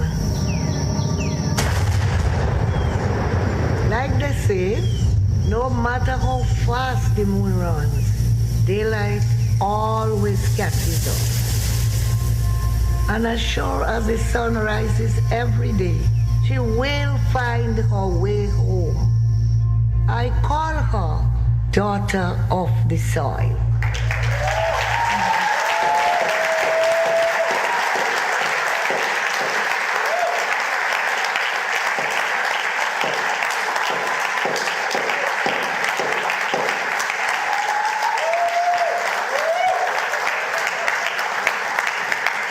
It feels so good to play that video on this stage with everyone that knows what it means.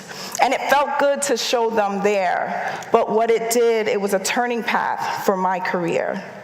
I use different art forms, I use fashion, I use storytelling. I put my grandmother on a platform that she never thought that she would be on.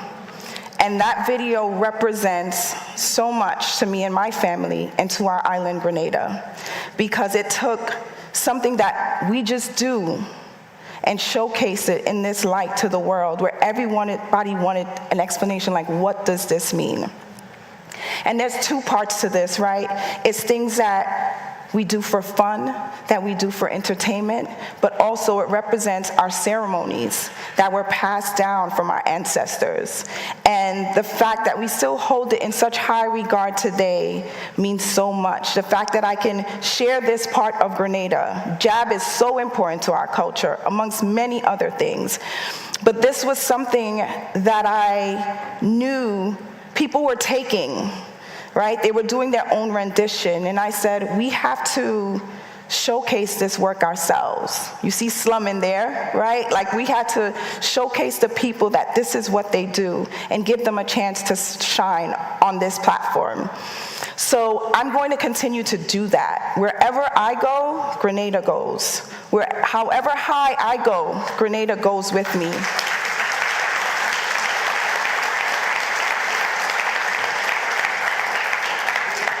And not as myself, right, on my family's shoulders, on all the creatives that worked on this project in Grenada, shoulders, everyone. This is a representation of each and every one of us and what we're striving for. Although we use different platforms, different art forms, we think differently. That's what's important.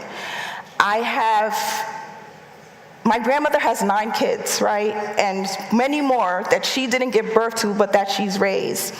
And I am not the first to come back home to Grenada. They've all come back home to Grenada. We have Kenneth George, who builds Grenada.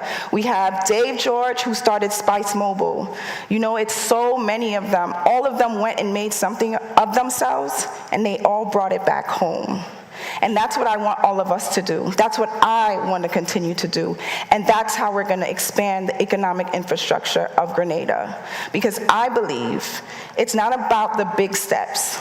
It's not about that. It's not about the big things. And although these were really, really big things for me, but it's about the little steps that I took, the other creatives that I looked to my left and to my right to collaborate with. I didn't, you know, Issa Rae said something special, and someone else said it yesterday at the talk too. I wasn't trying to reach the person that's made it so far.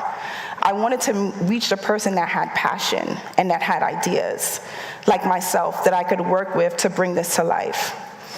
And I do pay attention to the youth, and I want to continue to do that because we can still plant seeds in them.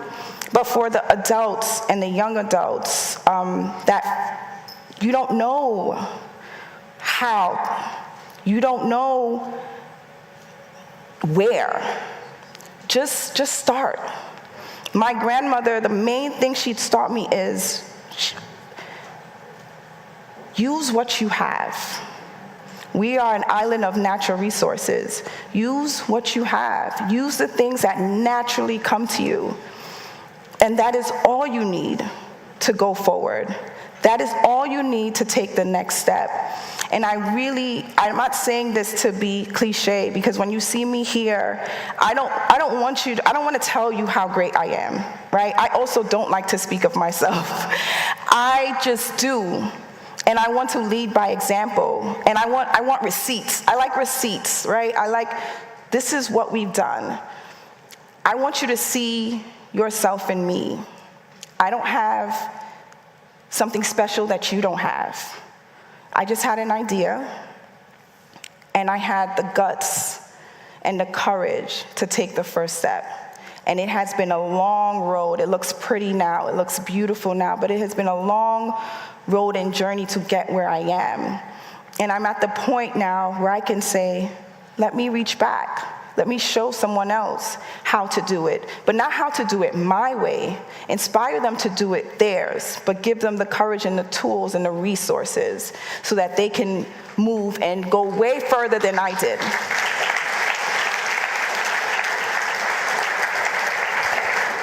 And that's it.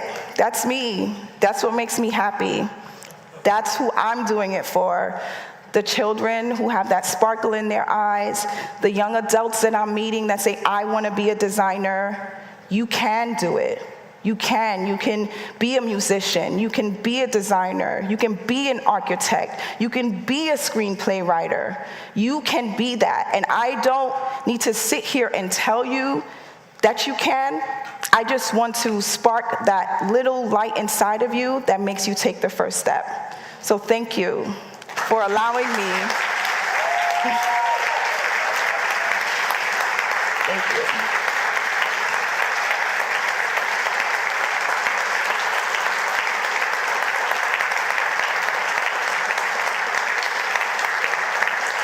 And I do want to say it like this. Thank you for allowing me to unleash.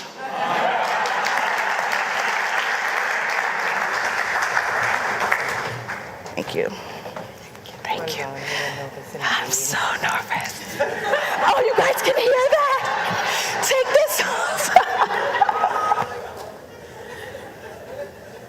The biggest stars get nervous. Ladies and gentlemen, little by little, one travels far. I'd like to recognize, oh yes, you can clap, yes. And you can give me a standing ovation too. I'll take it tomorrow. I would like to recognize in our presence Senator Quince Britton, lover of the arts. Thank you so much for taking the time to be with us. And I want to thank all the ministers who've been coming, popping in and out. I really love that support. I think it's a really, really good sign. In addition to being one of the most in-demand performers in the Caribbean and the diaspora, and its diaspora, he has performed in China, Europe, Central America, and other regions you would not even expect soca to be performed.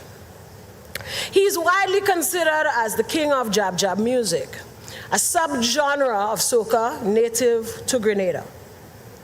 Not only is he widely considered as the #1 performer in the Caribbean, fans throughout the region anticipate that he will be the artist most likely to become the first global soca superstar. He's an exceptional entertainer with a penchant of creating unforgettable songs and mesmerizing performances. He is steadfastly focused on his purpose to serve as Grenada and the Caribbean's musical and cultural ambassador. He is our international soca monarch king. Ladies and gentlemen, Hollis Mapp, Mr. Killer.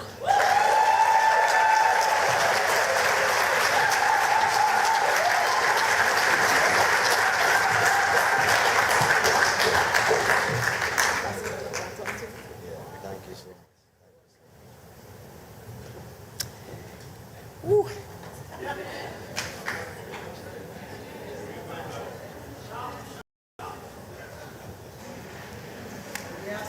I want to say a pleasant good evening to the ministers, distinguished guests, media, staff of the hotel, and everyone else. I want to say a pleasant good evening. I'm actually nervous too. I think I just realized that it's easier to sing than to talk. You know? Yeah, I might have to literally put all of this into a song. You know? I want to say this though, that this evening, and I think that's why I think I'm a little bit nervous, because this evening is a very special evening. Not just for me, not just for Grenada, but for the Caribbean. And our youths, our stars, and our gems to come. So I want to congratulate the government. I want to congratulate the organizers of such a beautiful and most of all important event like this. Please give them a round of applause.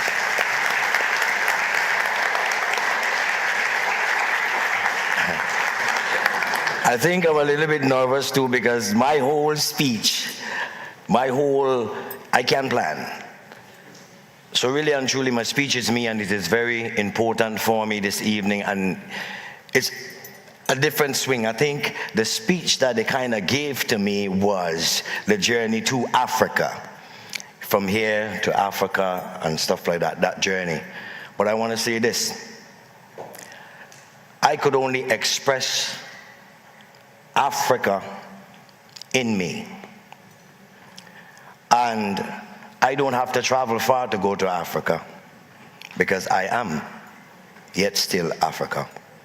A part of Africa lives with me, the blood in my veins. And my journey started like this.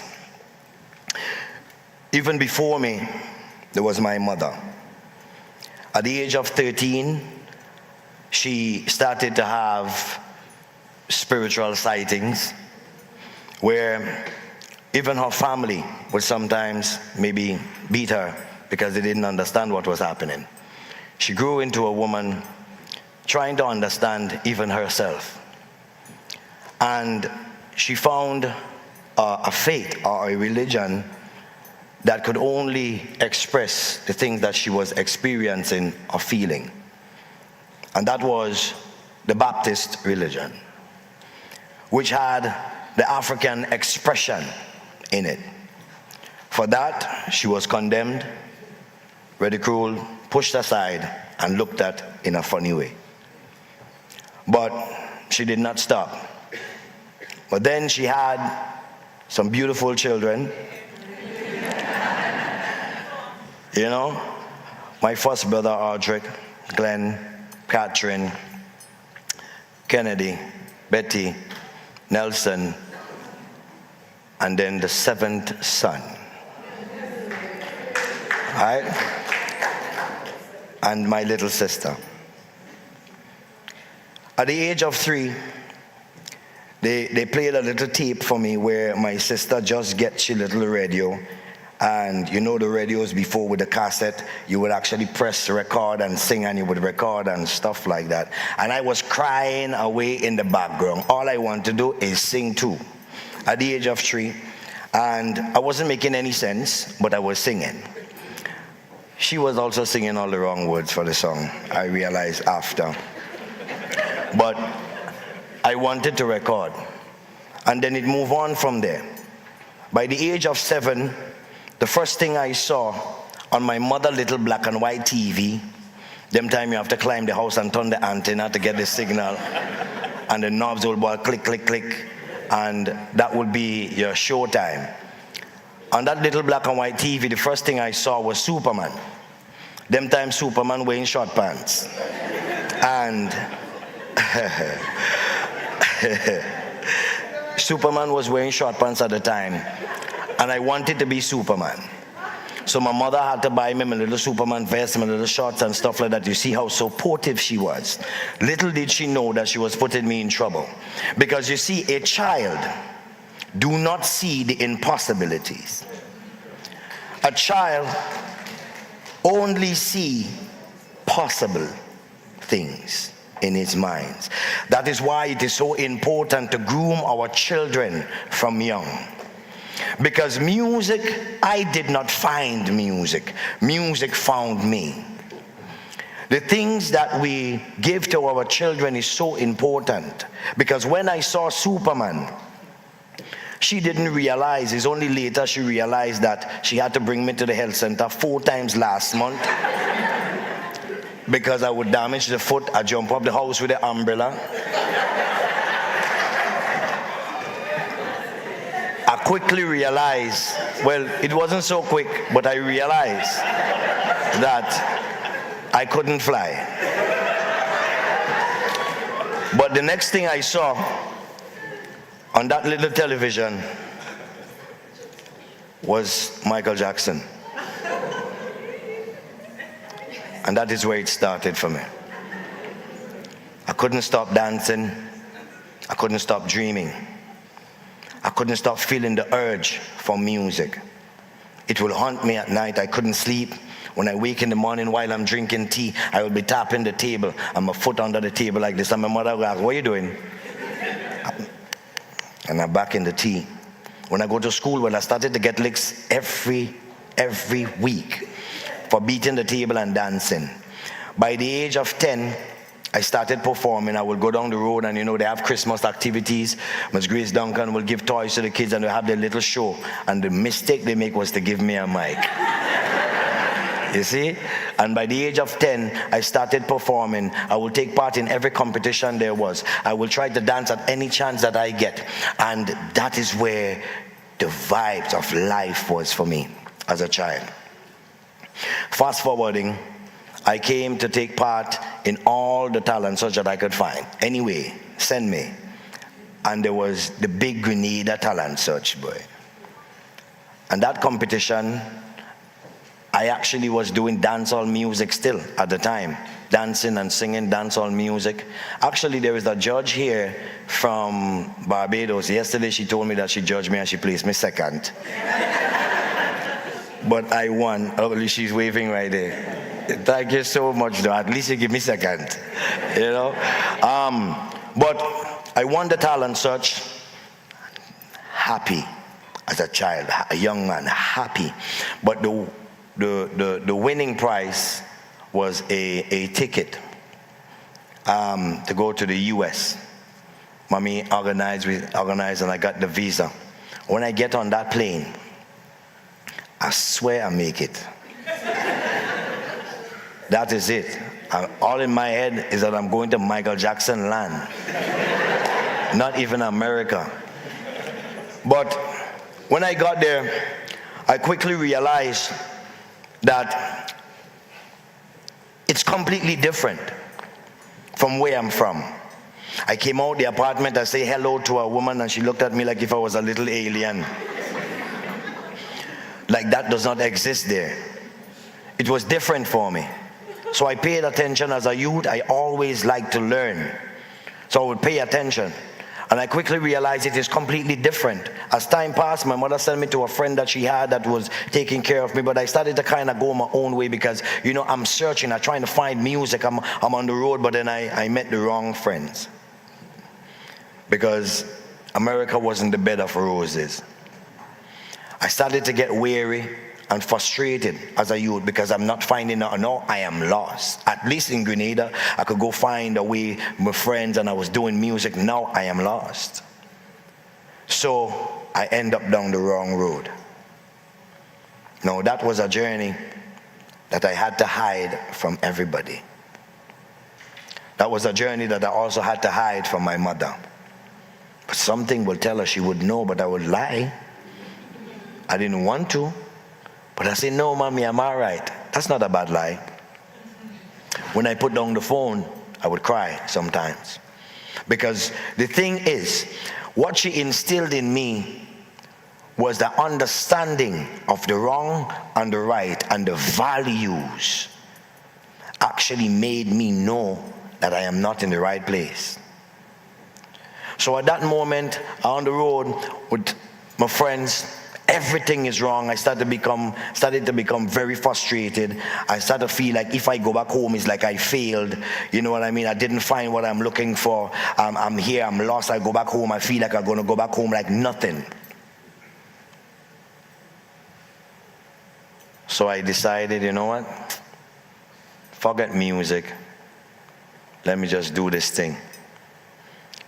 One of my friends got shot. Well, I can't give you all the details, but God knows. And one day, I was walking down on, it was Utica, and I saw a man on a wheelchair. His feet was cut off. That was the first time I saw a powered wheelchair, so I was staring like this. Evening, I saw a girl, her feet was like this on another wheelchair. I said, how come I seen them people so today, boy? Anyways, I took it as nothing. But by the weekend, I was so frustrated.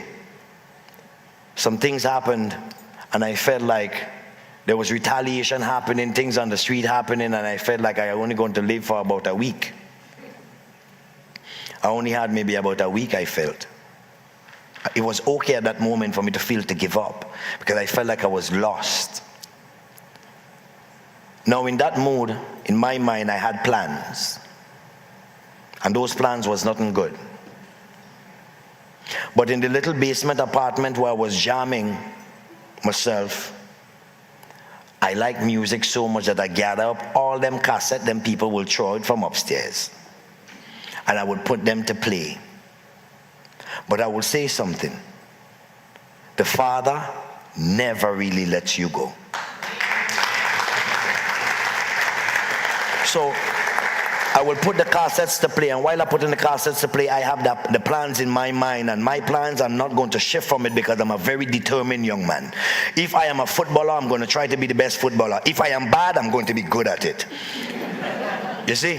So it's just a thing about me. I'm very determined. So in my mind, I have all these plans, and I put the cassette to play, and I like to clean also, because you know with mommy, if you don't clean when the morning come, his licks.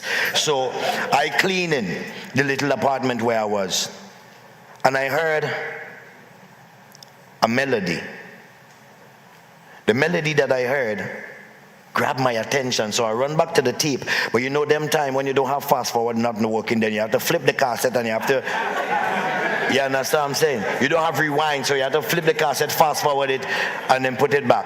And when I put back the cassette, I heard the melody again, and the song said to me, all the time that I'm seeing the people on the street with a wheelchair and this, the Father was showing me some important signs that I will then come back to, because the universe is something that sends you down roads where there are always signs. Every single step determines your future.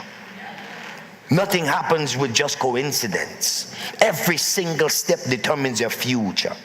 And that guidance from the universe, if I am an engineer of vehicles and then I want to build a 4x4 to go off-road, I'm going to put big wheels on it. I'm going to put a winch in the front of it. I'm going to put 4x4 in it. I'm going to actually put lights for when it get dark, and I'm going to put a navigation system for when I get lost in the woods. So how the Father could then create me, the most sophisticated machine ever created, and don't give me a GPS system?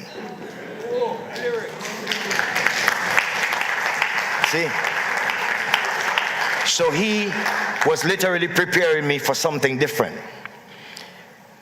So the melody wasn't just a melody, it was a song that somebody else long ago sang that was also for me. And the words of that song said, if I was blind and I can't see the flowers blooming in the garden, was deaf and I can't hear anything I wanted to hear, was crippled and I can't go anywhere I wanted to go, I was dumb and I can't say anything I wanted to say. But if you can see and if you can talk, if you can hear and if you can walk, you should be grateful to the Father for what he has done. You should be grateful to the Father for what he has done. And now listen again. If I was blind and I can't see the flowers blooming in the garden, and the tears rush out of my eyes, and I felt like somebody touched you on your shoulder, and you felt weak, so you started to look around to make sure nobody ain't coming, and you closed the door. And then I'm on my knees now, because there is something making me tremble from inside. I remember the people I saw on the street with no feet, and I said to myself, but I could walk and I could talk and I could sing. What about if I couldn't see the face of my beautiful mother? What about if I look in the mirror and I couldn't sing and I couldn't see myself? I have every single thing that I need. The Father has designed me beautiful, strong, amazing, resilient, and he also made me black.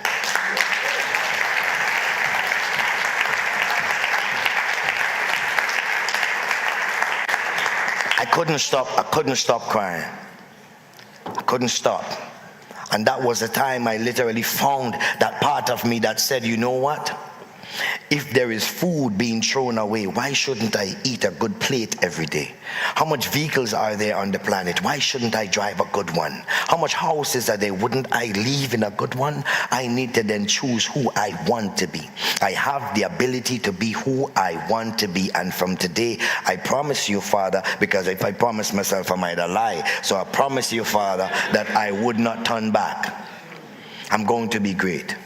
I called my mother and I cried to come home. Well, I had to try to get out of where I'm at, but then I went to have a conversation that was so deep with all the tears in my eye that person that was hard as a rock becomes soft like flour.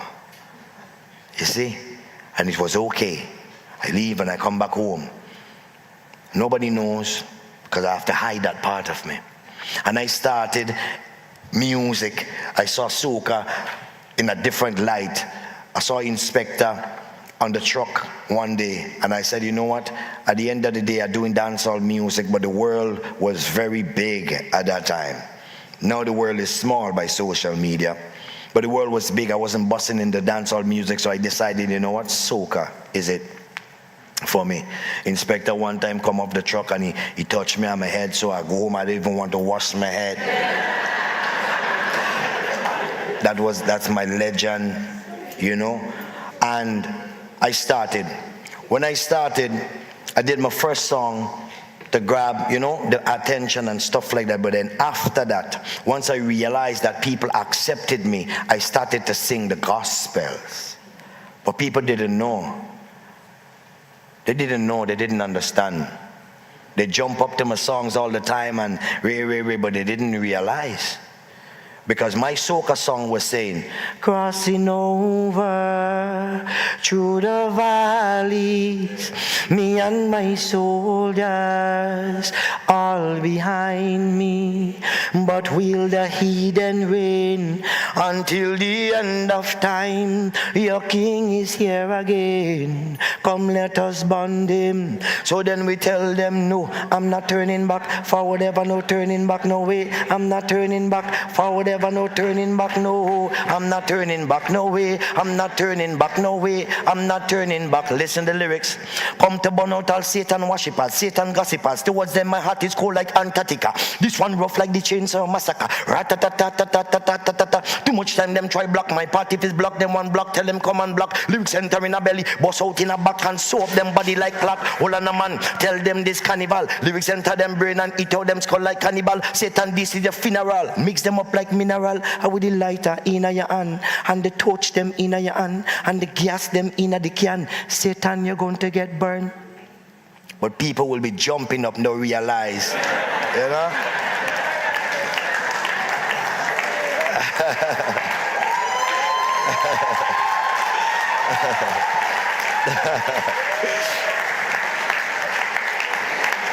But I was singing about my journey.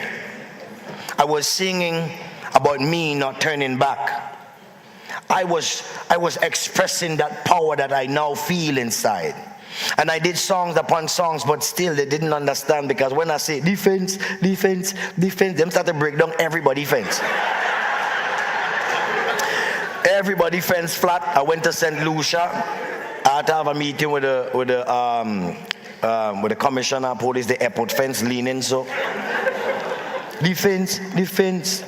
But then the lyric said, wake up this morning and I set myself a mission to keep on fighting and to break down walls of Satan. Don't matter the size of wall, I come here to make that fall. That is the battle call. Just say I just can't cool. You cannot take me for fool. I'm hotter than burning flame, I'm badder than raging bull defense. I keep fighting. You see, I was fighting. And that is your own fight. And I want to say this. Culture is not really external. Culture needs a host.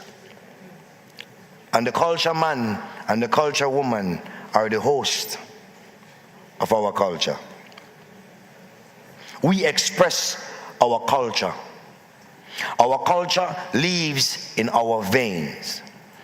While I was on that journey, because my mother is so spiritual, I also started to study spirituality so I could understand who she is, what is happening, and all of that. So I started to dig deep. Every country that I travel, I would find the books to read to understand different religions, this, that, and try to educate myself as best as I could. And one time I read a book, and a little yellow book, it said, free your mind. It taught you all about the great wonders of the world. But at the end of the book, it said, why did you read me when everything that you have read you already know? Because it lives in your veins. Why do a child look like his mother? Why do a child look like her mother or her father? Because your genes have memory. So in our veins, our ancestors is still alive. They have not died.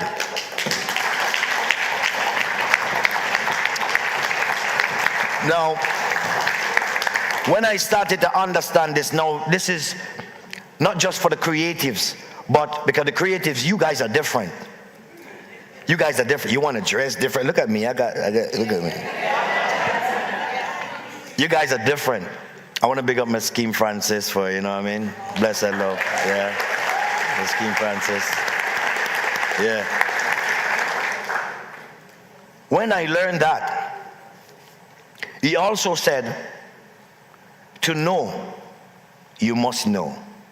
If you don't know, then you will not know. What does that mean?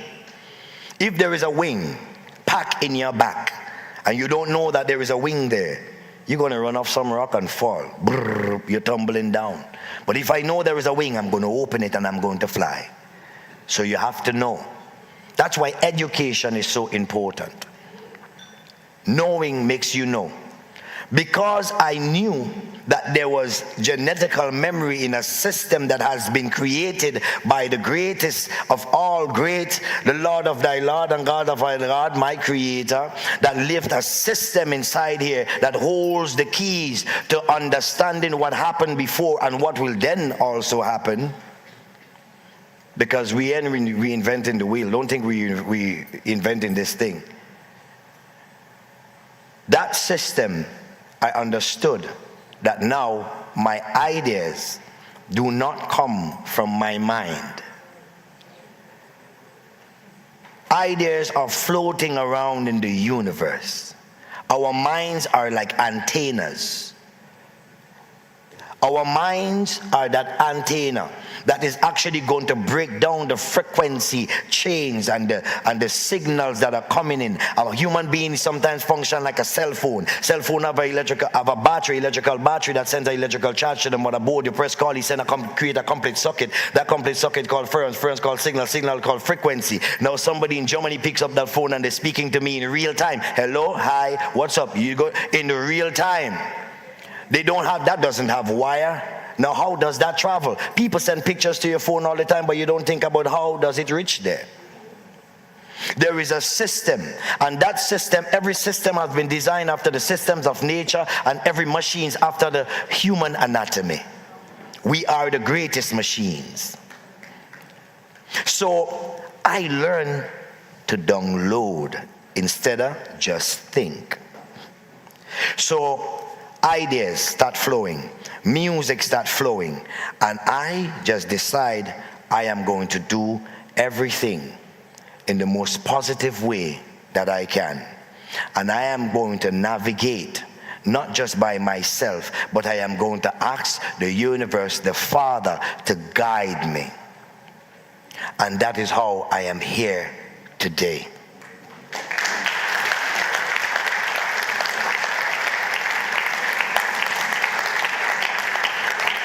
And I explained those things so the creatives could understand. Before, all the specialists and the people who understand the business part of it, you, the creative, it is different for you. You first have to know yourself. You first have to understand that what you are doing is not just you, but it is planted in you. You first have to understand that you are special. When you go to the show, when you're on that stage, when you are painting, somebody buys your painting because you are special. Somebody goes to the store and they buy clothing from Miss Fee Noel because she did something that is special. When I on stage and I dance and I sing, that is special because there is thousands of people in the crowd that does not do what I do. You are a creative. And there is a left brain and there is the right brain. There is control system that they have given to us that we need to learn to break as a people. This is an education that we need. Because some of us, we struggle every single day. No matter how nice we dress and we come out the road, there is frustration somewhere there, sometimes lingering in our mind that we need to get rid of. Trying to find our way in a system that has been designed to control us, to keep us here. And we in the island here in Grenada have the opportunity to now actually break that chain, come away from the mental slavery, that application that make us... Thank you.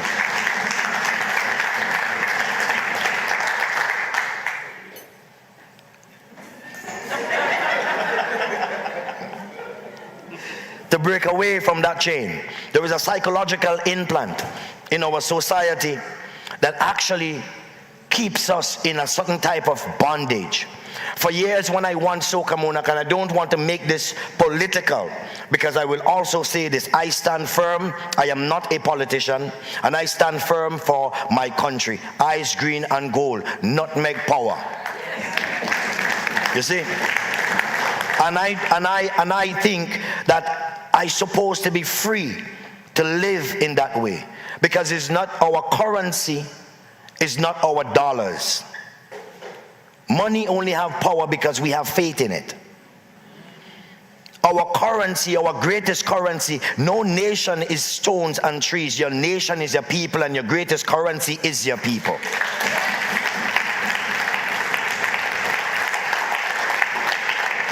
So the times before, I went to places like Trinidad representing my island, and they just left me stranded. I have to make it on my own. But creators, I never give up. There was one time when I go to Trinidad, I'm supposed to represent Grenada. I am there stranded. I lied to my mother again. I stopped lying now though. But I lied to my mother again. And I say, Mommy, yeah, they're supposed to be there to collect me, but there was nobody there. I was just determined because I had the opportunity to perform in the Soca Monarch in Trinidad for the first time. Now when I'm there, I am lost on the street, don't know nobody, spend some time at the hotel, and one morning I literally wake up, was crying. I go downstairs in the restaurant, in the lobby, to actually get free orange juice every morning because I have to squeeze the little money that I have. On the 2 days before, I said, you know what, I only could spend 2 more days here, I'm going to have to go back home. Because, forget that. But, let me just start now, I always just start some kind of confusion. Let me not say that, let's focus here. So, I was there, and I wake up and, again, the guardians start coming, go downstairs for the oranges. I say, nah, I don't, I crying, them go see me crying. I ain't go. But then I went, and then I met Judah. You know Judah song system. I met Judah.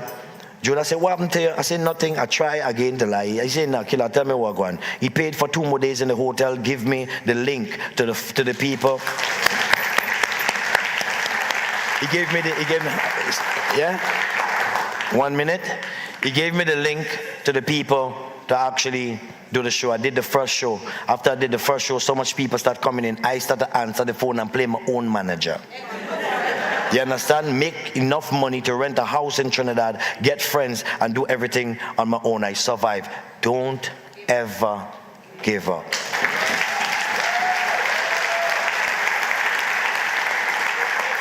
And I know, next time I need an hour because I literally just started to speak. And I want to say this, never give up.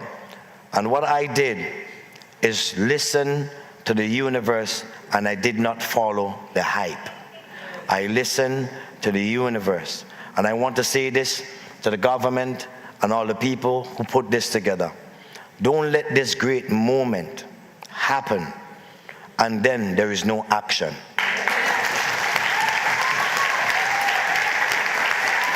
Thank you. It is time to unleash.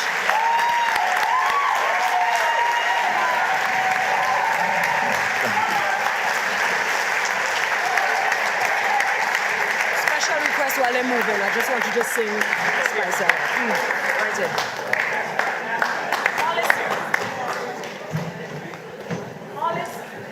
Yeah. Just the first verse.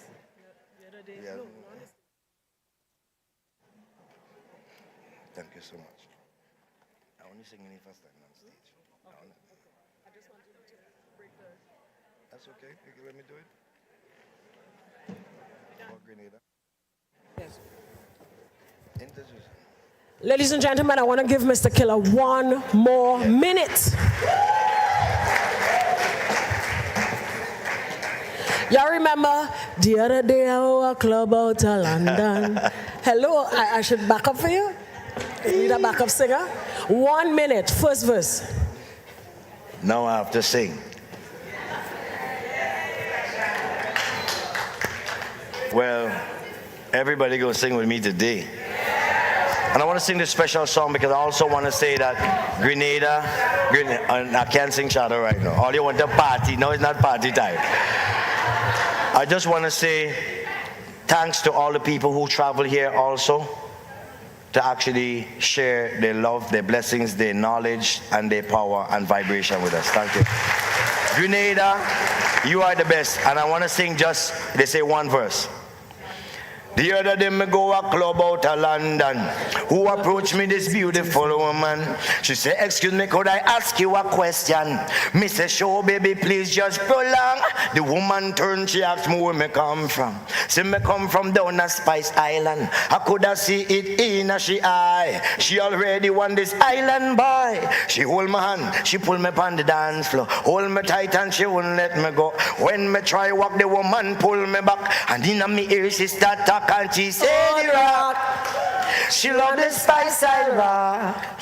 Well, welcome to the rock. She love the Spice. I can't hear you. What? Hey. Yeah. She love the Spice Island rock. Well, welcome to the rock. Thank you so much. The Spice Island rock. Thank you so much. Thank you, Mr. Killer. Such an inspiration to all of us, not just the musicians in the house, I am sure. Ladies and gentlemen, I want to end this afternoon, day 2 of Unleash, with a dynamic panel discussion. Y'all ready for some dynamic musicians who will discuss from local to global? Y'all want to hear this? And we go today. Yeah, if you want to hear it, say yeah. Hey, y'all, you can follow instructions. I like that. I want to introduce our panelists.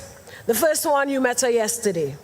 Somebody said this morning she was real good. Make some noise for Allison Francis. And Allison, you can make your way on stage. Fee Noel is our second panelist for this discussion. And then I want to introduce 2 people that you have not met yet in this conference. The first, she creates an emotive blend of Afro-Caribbean pop music. The overarching theme throughout her songs speak to female independence, mental health, and the shared experiences of hardworking individuals trying to fashion success with whatever tools they can. She has a concert this Sunday, wide open. Free ad, right? I'll take my VIP pass after the show. She goes by the name Sabrina Francis. Sabrina continues to work hard and overcome hurdles in the constant pursuit of her dreams. Excited about process, the objective is clear, and she doesn't plan on slowing down anytime soon. Sabrina Francis, everybody. Our next panelist is a Canadian musician. And I want to switch that around. A Canadian musician, smooth jazz pianist, record producer, and owner of Thunderdome Recording Studio. He has worked with some big names. They're doing their own thing. He is recognized and accomplished as a composer and arranger for television, radio, and film. Ladies and gentlemen, let's welcome Mr. Eddie Bullen. Musician, producer, recording studio, and publishing company executive. Our moderator for this session, from local to global. He's no stranger in the music industry. Mr. Killer loves him.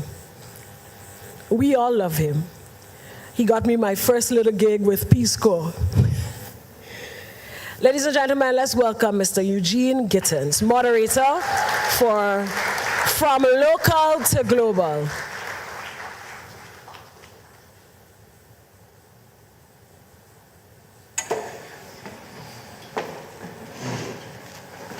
Testing 1. Can everybody hear me?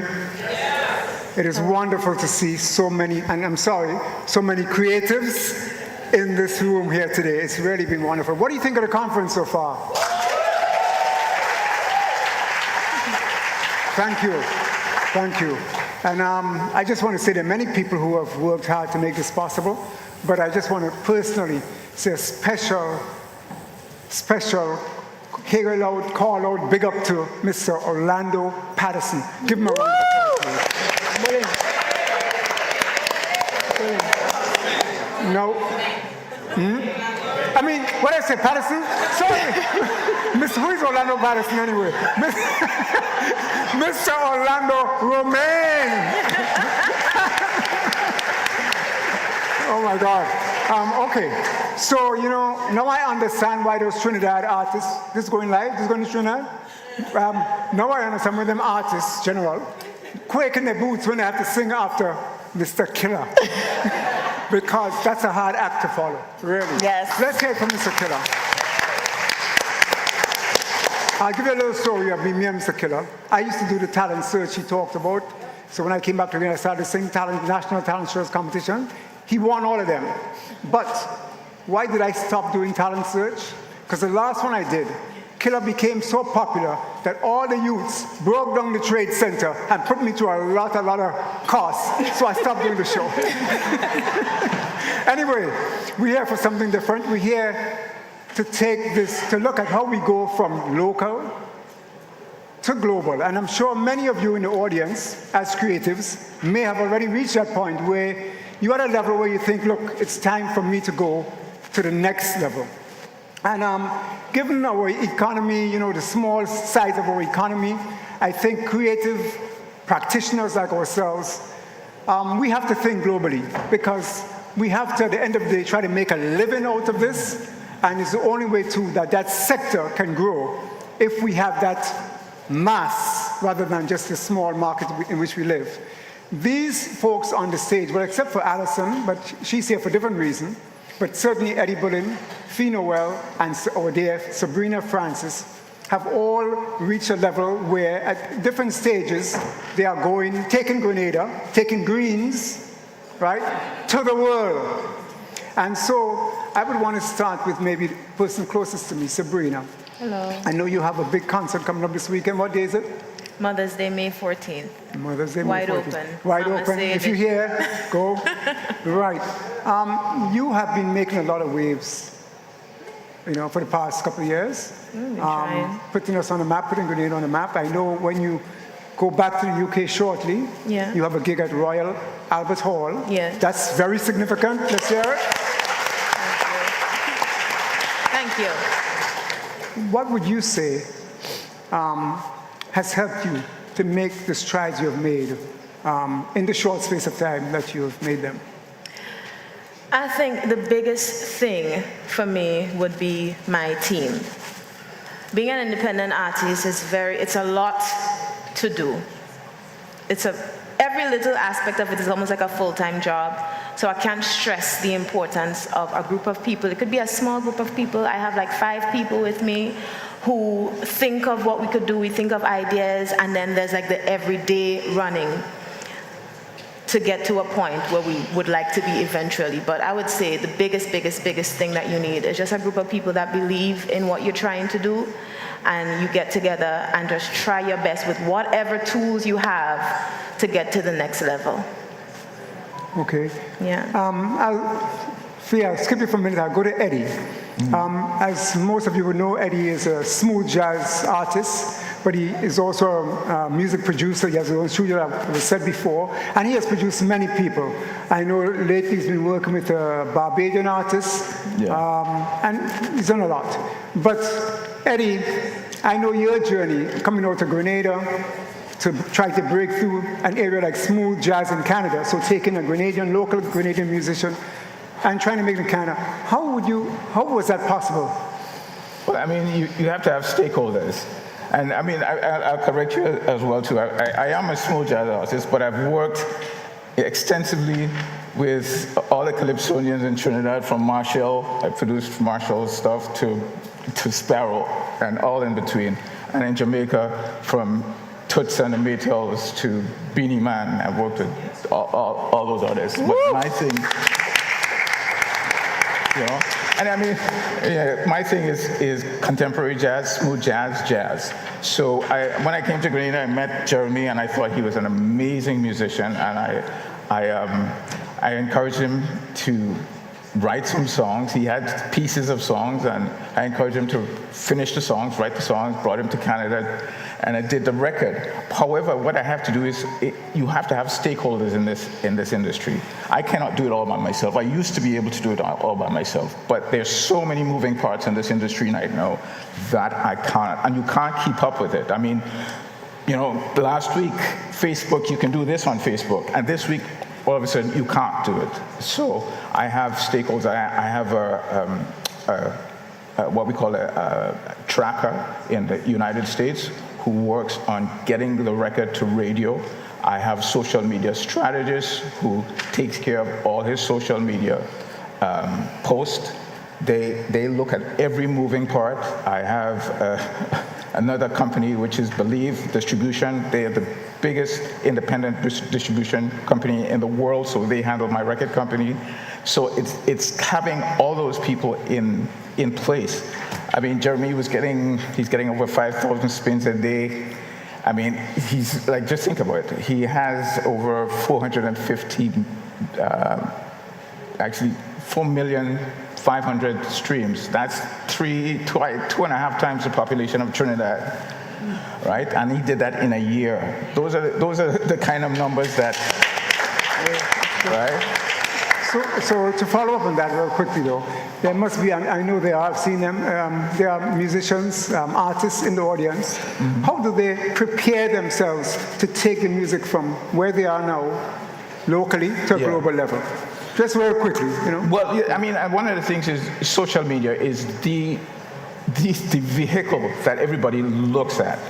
And I know it is, I mean, we are a country of 100,000 people, so it is trying to get everybody on board.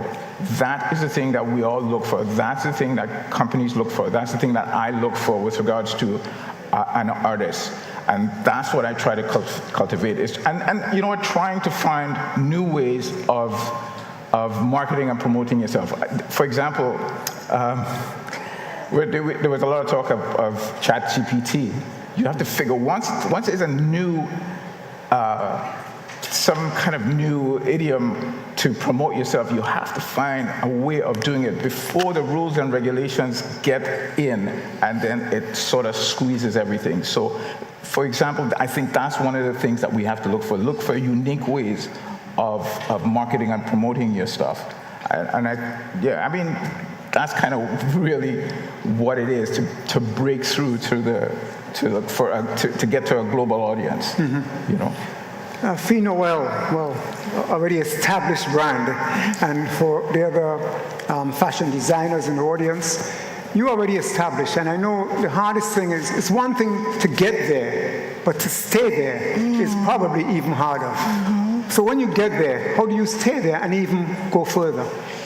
I would have to say, for me, it was collaborating with other artists and bringing all our resources together. It's how I've been able to stay, it's how I've been able to have an authentic story, and it's how I've been able to just grow, and it's more of a horizontal growth than a vertical growth. And for me, it's very important that I continue to connect with my peers and create magic with them. And I want other people to know that that's an avenue for them as well. Like if you want to model and there's a photographer that's local, work with them. Someone's gonna see it, especially in the age of social media. Collaboration, I will always hold dear to my heart because it's fusing worlds together, and that's what we need. Yeah, I think, people agree with you. Collaboration, I think, as sometimes maybe our culture makes us a little wary of collaboration sometimes, but it certainly would work in this industry. So I totally agree with you. Alison, way down there, from a sort of administrative and Caribbean export type perspective, what kind of facilities are available to support that move from local to global? Well, I think this morning started it right. The first thing you have to do is to build your capacity, and that helps you in terms of understanding, first of all, your sector. I think I would have alluded to that when I made my presentation. If you don't know where you are, you don't know where you're going to. And I think we're hearing it over the few days. So if you want to unleash, you need to really and truly believe in yourself, let go, and go for it. But today it was mentioned about understand what's your unique value proposition, why they will want to consume from you outside of anybody else. And then the support that we give after in terms of your capacity building, you have to take it through your stages. A lot of us, or a lot of creatives, a lot of persons try to rush for that success. And by rushing, you can miss some very critical steps. So you build your capacity, you showcase, you engage, you do your mentoring and your coaching.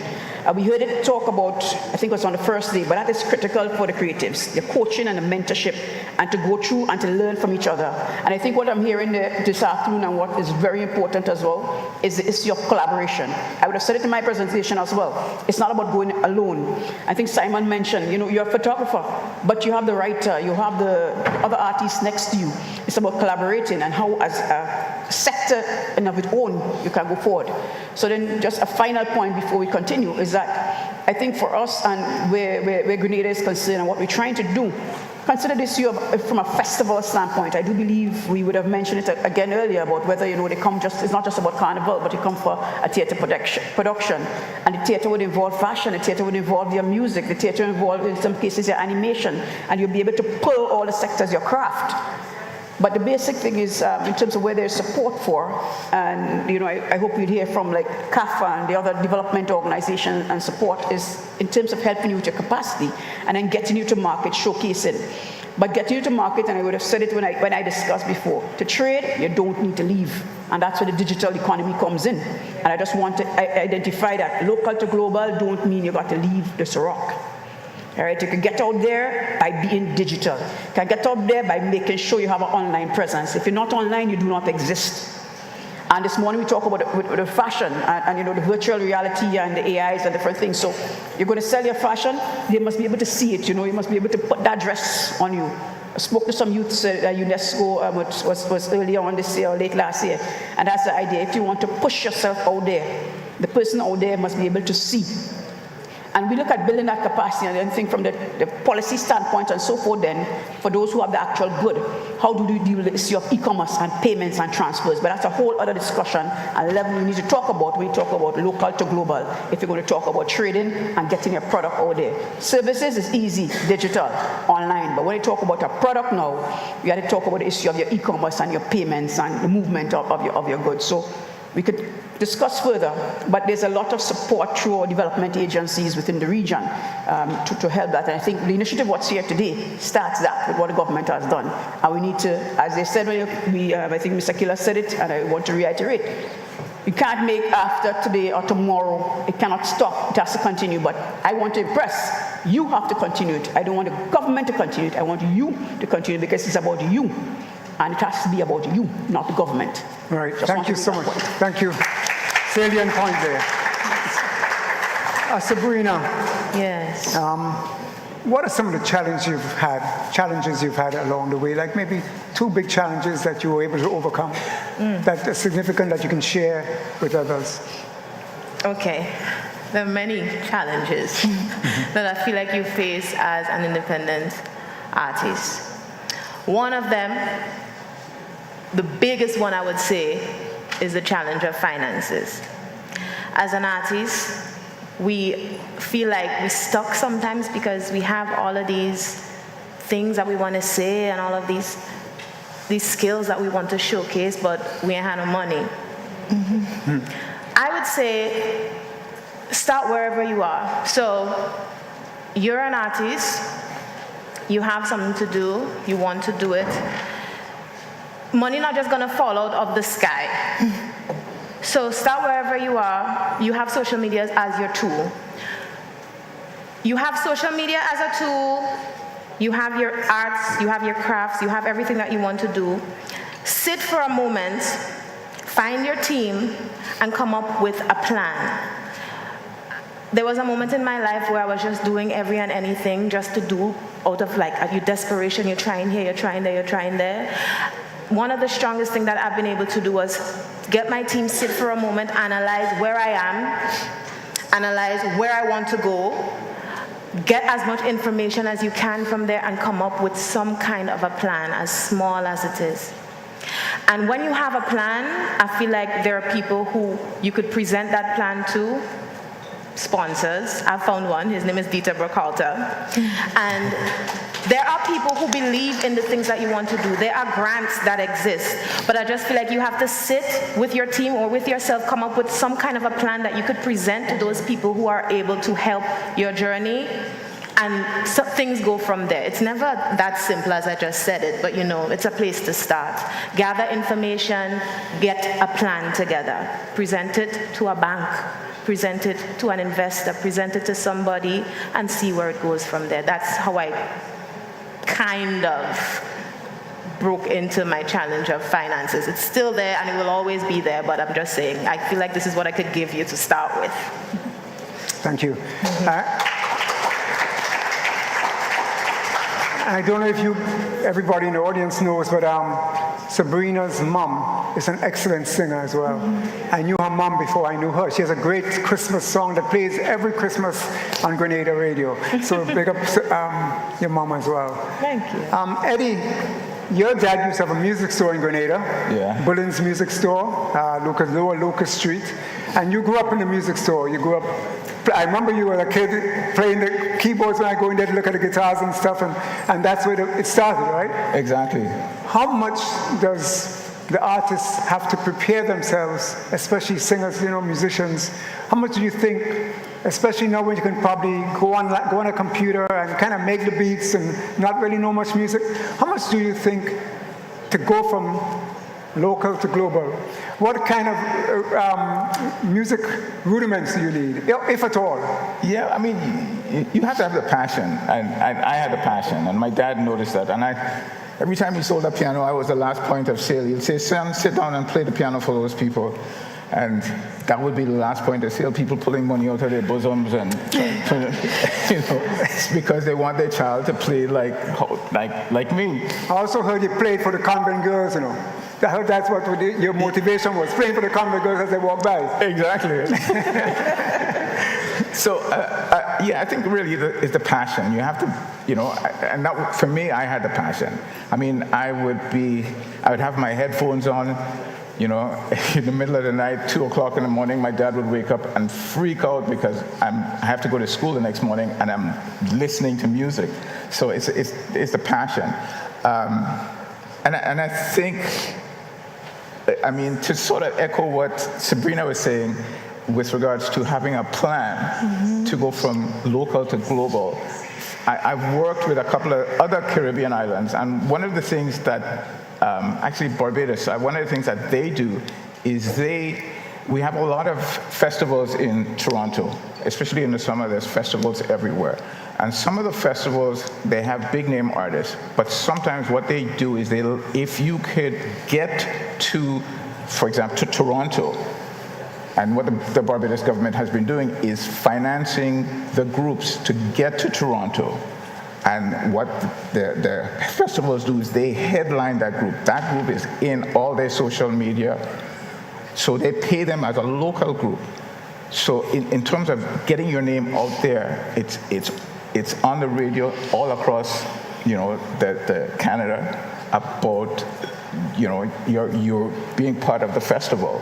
So that's a thing that I've done several times and it's a part of the tourism component of the Barbados Tourism Authority.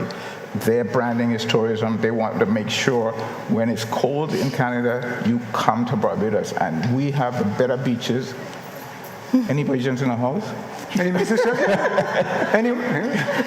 No, but we have wonderful, beaches, and I think it's a thing that I think can happen as well too. So Sabrina could be playing in the Beaches Jazz Festival as a headliner, right? And the amount of media and the amount of social media that gets pushed. So that's a little point from local to global. that's just, you know, to sort of add to your plan, is trying to figure out how to do that. So that's kind of a way to do that, you know. Thank you, man. See, you know, again, people at different stages, and everybody's path is different. I'm sure, you know, every creative's path is different. But how would you know that the time is right for you to move from this point, the local, to the global? You've been doing it for a while. When did you get a sense, or how would you know the time is right, that you're ready to make that kind of move? I don't necessarily think, for me, I have to break things down, right? So when you say local to global feels so big, and it felt big to me. So I broke it down, and it was just like, what is the next step, right? Because I can't see the top of the steps. There's something called the right timing. There's something called the right people. There's so many different levels. And for me, it's like, I think of it as, what is the first thing that I have to do? Is it make my design? Is it get it produced? Is it put it on a friend? And I think that what causes the rush of what you was talking about, Allison, is that you're thinking about the bigger picture too soon. So you're always going to feel that burden of, I'm not where I want to be, I'm not where I'm supposed to be. And I want people to debunk that. I want them to make small goals. I really stand by the little by little, right? Because I didn't start out making clothes with this big idea like, I'm going to be global, I'm going to be this, I'm going to be that. It's along the way that when I started trying to follow the script of an industry that wasn't designed for me. You know, like I was like, oh, this is how they're doing it. These are how many collections. This is what I couldn't finance that, nowhere near. And I was like, what's my story? What can I say? I didn't have to. No one can own Grenada, right? It's a place. No one can own it. But I said, I can talk about it in my space. I can talk about Grenada, and I can make people interested in, like, well, what's Grenada? Why does she keep talking about Grenada? It was these simple little steps that I took that allowed me the runway to take this globally. But I didn't start out thinking of being global. I didn't start out thinking like, oh, it's going to be Grenada, it's going to be this, it's going to be that. It was different trials and tribulations where it's like, there's so many designers. What makes me special? And this was something that I asked myself, right? And Serena, I'm sure you asked, like, your mom had a great voice. You come from a family of great voices. It's like, what makes me special? And someone else can't tell you that. You have to answer that for yourself. You know? Well, people will actually ask you this question. I mean, and you have to be able to answer it. It's like, why should I invest in you? Why you? Why you? Yeah, why you? Yeah, why should I give you this money to do this? What's But nice about I it? always say, though, that, you know, once you work on your craft, once you're good, somebody will find you, and somebody will invest in you. Yes, so that, for you to say that, that's what I want to end with, in the sense of, just make sure that you are good. Build what you have. Keep working at what you're doing in your own way. And I can guarantee you that your people will find you. They will find you. They will want what you have. They will support what you have. And guess what? You know how you go global? It's not from you screaming at the mountaintop. It's from all the other people that you touch that is now spreading your gospel and your word. Were you going to add something, Sabrina? Yeah, I just wanted to add that I don't consider myself a global act in the least at all. I feel like I'm still at the very, very, very beginning of my journey. And as Fee said, I'm not thinking, oh, I want to be global. That's not the plan at all. The idea for me, my goal, if I could be quite frank, is so that I could build a little house for my mother in Maddie. You know what I mean? But at the same time, you have to ask yourself, what does that look like? And where do I need to be for this to happen? And my small goal among my team is simply that I would like to be able to fill out a space of 2,000 people, and then I feel like my music would be sustainable. So it's like really like small steps that you're thinking about. I'm not thinking about, oh, how can I be Beyonce? That's not the idea. It's what's my next step? What do I do? I want my music to be sustainable. I want to be able to be singing when I'm 50 years old. So what could I do now? What's the small thing that I could do now to get there, slowly but surely? And it takes a lot. I've been doing this for like 10 years already, you know, and now I'm on the stage talking about from local to global, and I'm not even halfway there. So just be prepared for a lot of work. You're creatives, you know what it is, you expect it, but I just want to reinforce that it's really, really a lot of work, and it takes a lot of belief in yourself, and the team you have need to believe in you. So, yeah. And by the way, anybody in here from St. Patrick, like Sabrina? Okay, well represented, very good. Alison, do you want to add anything to this conversation? I want to tell Sabrina she needs to unleash that spirit. I hear her speaking it, but she wants to tie it on. Unleash. You're talking about the small steps. Don't be afraid. The glass is always half full, and there's going to be risk, but you've got to fail to get up again. I know you say you're trying, you know, but I'm feeling that you're speaking about, you know, that this, and you don't want to be the Beyonce. I could understand that because, like, everybody wants to be the Rihanna, but that's a phenomenon. No, it's not saying that it's not a possibility. I'm saying that the thought to start there, it could be overwhelming. So that the people who want to achieve it is kind of just like, okay, instead of starting there, let's think of let's climb the stairs. You know what I mean? And I'm not at the top of the stairs. I feel like I'm where a lot of people here are, and I don't know if you could relate to where I am. It's really just finding the gut to take the next step. And then to assess. Oh, you get what I'm saying? Right. If your dreams don't frighten you, they're not big enough. If your dreams don't, I'm terrified every day. I'm terrified every day, but I feel like the people that I have on my team make it very possible. And I feel like I'm not afraid to try the biggest things. I mean, I'm going to play at the Royal Albert Hall opening for Asha. I'm not afraid to try it. You know what I mean? But I'm saying before, there was a time when I would have thought about it and then get overwhelmed, and I feel like it makes it easier and more enjoyable when you think of your next step. And the steps are going to get bigger and better, and you're going to start enjoying the journey a little bit. In a very nice comfort zone. Yeah. But you said you have a good team, so let the team take some of the pressure off of you. Listen, I'm going to do something. Pressure never goes away. Thank you. I'm going to do something a little different. I'm going to take 3 questions, because I know you might be down to ask a question that I didn't ask, so I'm going to take 3 questions from the audience. Anybody wants to ask any one of these people a question? Stand up. Just come forward a little bit. I'll say the question over after you ask it.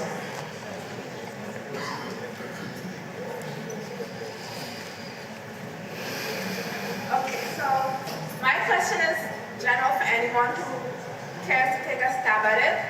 Let me just start like this. So let's say there's a global market for your product, but there isn't a local market for your product. So locally, people are not very interested in what you're creating, what you're passionate about doing. And sometimes you feel like, okay, should I just pack up and move to the States or move to Canada or move to England, where people will take my product, but then you love the country and you want to do what you're doing here. How can you build a local base to use as a launchpad to reach your global market, very sustainable? Do you have any tips or ideas of how to overcome that hurdle of not having a local interest in what you are doing? Sure. So it's a long question, but I just quickly paraphrase. That's a good question. You want to just so everybody could hear it? It's you find a distribution channel, you know, even like with products. If they don't, you have specialty products, you have your niche products, and so forth. You find someone, if you know the market, you would have done your market research. I keep talking about sector research and market research. If you know who likes your product, where they like your product, you find a distributor. You don't have to leave Grenada, I keep telling you that, to get your product out there. You find a distributor, but the lawyer and me will come out. You make sure you have a proper contract for that distribution and make sure you get your returns, etc. But you don't have to leave. If you know your market and you know who wants your product, you find a distributor in that market. You have to be very careful about the contracts you sign with these distributors so that they don't take your intellectual property or deny you from having distribution rights with other persons and that they tie you in. But you can find a distributor. Just once you know your market, you know who are your consumers, you get a distributor. You don't have to do everything, and that's about understanding the value chain and where you fit in that value chain. Okay. There's a mic up there now. There's a mic there now. Anybody else? We're going to take two more questions. I just want to answer the question. Sometimes you can be a gem amongst your people, but they may not see you that way. Okay? Sometimes that happens, right? Where you're creating something and no one sees the value in it but you. Sometimes you do have to show them. So you may have to sell outside of your local market. And you know what's going to happen when you come back home? A different value. I can attest to that. So can I. I don't know if the Jamaicans in the audience would agree with me, but I've heard the story that initially when Bob Marley started, he actually was more loved outside of Jamaica. Only when he made it in England and other places, then he became big back home. So sometimes you're not honored in your own home until somebody else honors you. And that, we kind of like other people to honor our superstars and our heroes rather than honor them first ourselves. Mm-hmm. But anybody else or somebody in the mic? Go ahead, Akeem. Greetings. So being present in a third world country, right here in Grenada, in the beautiful Grenada, where our financial institutions are not globally recognized. Yes, no, with the mission of trying to go from local to global, what advice do you have for the ghetto youth trying to strive as a creative, trying to tap into that global market, when we cannot access funds throughout the global market? I'm a musician. I stream music, Spotify, all over the world, Mexico, everywhere. Yes, I have the internet platforms now that allows me to distribute all over the world. Monetize. But my money is being piled up in a bank account that I cannot touch because it is not recognized by any Grenadian market. Maybe you could. Now, remember, I am speaking as a layman. Assume I am the least educated person. Assume I have no connections whatsoever. What advice do you have as a solution? I face the same challenge. I'm a singer. I sell music. I also sell merch online. I think it just takes a little bit of research. We do have the disadvantage that we, in Grenada, and we don't have a lot of, we only have one international bank left. But there are platforms online that do transfer your funds to your local banks. You want the example? You want to talk to me afterwards? Stripe. Stripe, Eventbrite. But we'll talk afterwards. Akeem. What are you selling? Oh, it depends on what you're selling. For me, Sabrina Francis, I use Stripe.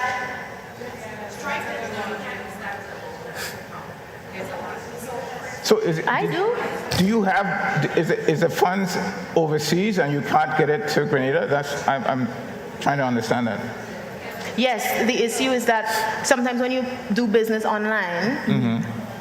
the international businesses don't accept your Grenadian bank account information. So they can't access the money. Yeah, do you guys have PayPal? Yes. Yes, PayPal. Well, talk to the mic. Take the mic. If you have an intermediary bank. Yeah, because PayPal does that everywhere. PayPal does not. It seems like it doesn't work for everybody. Hervin. It's on. PayPal does not allow you to link. I am. No, you are.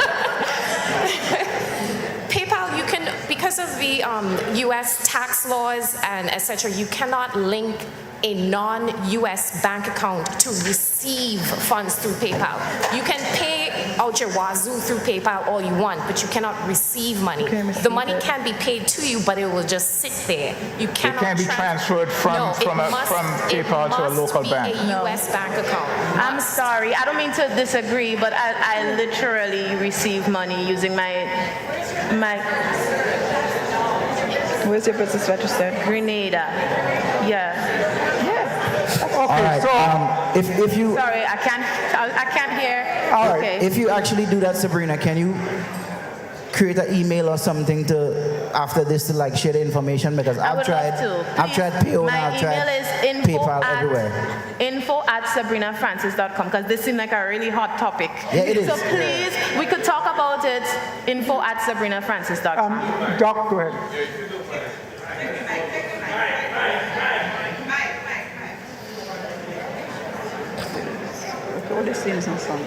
If you all don't mind, I would suggest we not pursue this topic, and that the organizers will find a private way of sharing that information with who wants it, right?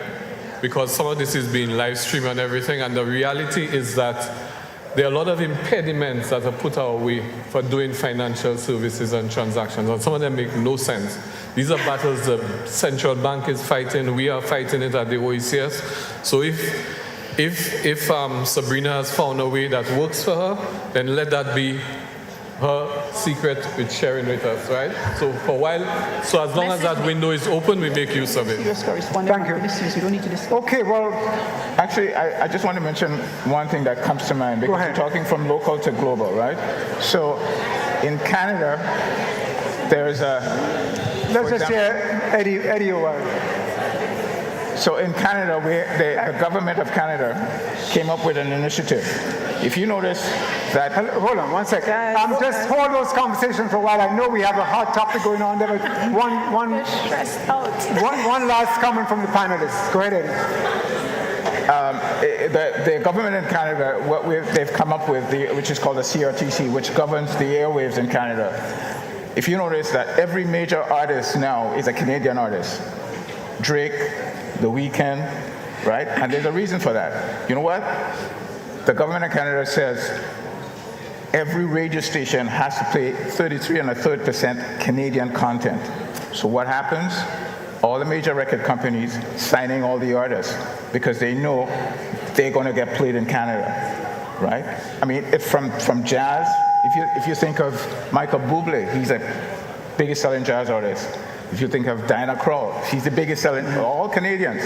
And it's because of a government initiative. And there was no money put into it. It's just a mandate that says, listen, you got to pay 33 1/3% Canadian content.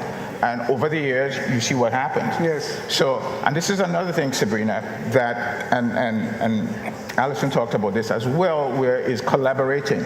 So, if you collaborate with a Canadian artist, it means that you all of a sudden you apt to have Canadian content, which now will get you on the radio in Canada, which now will bleed over to the U.S. So these are things that can happen. You know, so sometimes you look locally, but you also have to look internationally at the things that are put in place to help artists, and you can ride on that, on that back. Make the system work for you. Yes. But I really hope as well that the people listening who, whoever's in control of the creative industries now, because we have this thing going on, could listen and hear that this is a huge problem, that we can't access our funds, and it's hard to do business internationally. So make note of that, because I think our last semi-international bank is about to leave Grenada, and now we'll only be left with. Okay.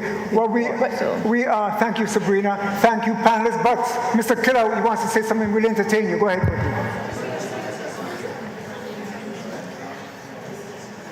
Mike, Killer. Calvin.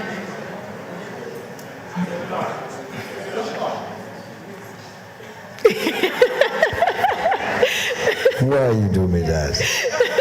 Okay, I just wanted to say this quick because I spoke earlier, but I just wanted to say this to Sabrina specifically.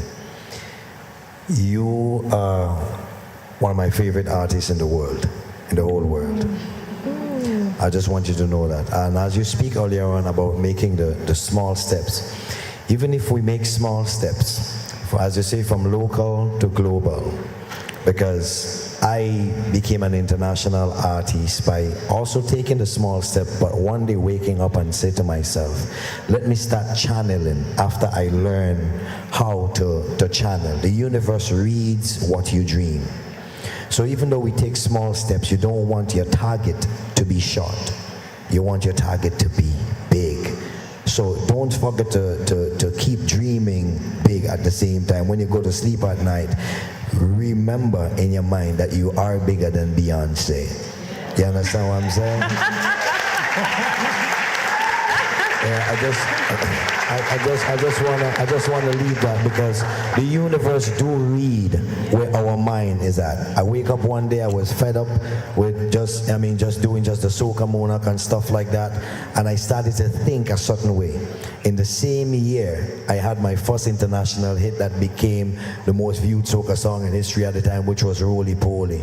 And I wasn't saying to myself, I'm the best. It's only when I reach on the international stage, which you think, where you said a while ago, oh, I feel like I am not ready, I'm just a baby. But you would be surprised. Nothing is impossible when you think about it in a certain way. When I got to that stage and I realized I was the baddest thing. Blessed love, and I love your music. Thank you so much. Alison? Yeah, I was just saying, it would be remiss of me as a trade expert not to mention the fact that we have to know the trade agreements that we are part of. We are part of the OECS, we are part of the CARICOM Single Market and Economy. We have an economic partnership agreement with the EU.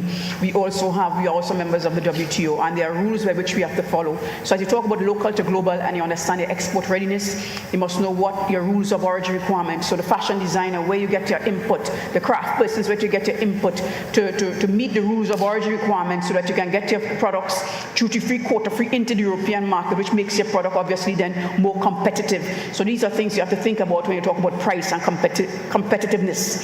So I know we don't have time, but it's something that you need to take into consideration where you have these agreements, how you can take advantage of these agreements, which are opportunities for you. Those in the film where we could do co-production, which Eddie spoke of, where you partner with another artist in these member states, which then allows your product and service to be European, to be Canadian, and therefore you get the benefits, etc. So I want us to also think about that, the agreements that we are party to as Grenadians, as a person listening out there, as a region, that we can take advantage of to allow us to get into the European market, etc., at a more competitive advantage than other countries who are not party to these agreements. Thank you, Alison. Alison needs to be on everybody's team. Pardon? I said you need to be on everybody's team. Let me just say thanks to all the panelists, Alison Francis, Eddie Boleyn, Dino Well, and of course, Sabrina Francis. Give yourselves a wonderful applause. You've been a wonderful audience. Thanks for staying with us. See you tomorrow. And don't forget, tomorrow we have an exhibit. All our arts and crafts and artisans will be exhibiting their works from 2 o'clock. And then we have a mini concert. Sabrina gonna be singing one song. But we have Akeem, we have Andrew Hitz Phillips, we have, my God, I can't remember all of them, but we have a lot of artists going to pass through. And so the music will start at 4. So it's free. Invite your friends. Everything is free. So see you tomorrow. Thank you. Thank you, Eugene. And also, our final presentation tomorrow is a panel discussion, One Creative Caribbean, featuring our very own Prime Minister, Deacon Mitchell, Didicus Jules, Alison Francis, and our CAF representative. Before you guys leave, I have 2 announcements. PAS 3, where's that? Hold on. PAS 381, you need to move your vehicle. And now, let me say it now. And now, the MyPhone will be given out. I'd like to invite Digicel Business to make that dip. And the lucky winner, Miss Neela Etienne, is already standing on stage to receive her phone. All right, Miss Digicel. Miss Digicel, come on down. Mr. Digicel, come on down. Who's going to be the lucky winner of the iPhone 14 Max Pro? Compliments Digicel Business. Why am I speaking in this? Mr. Romaine, I'd like to come and help dip or Mr. Joe. Oh, yeah, Allison could do it.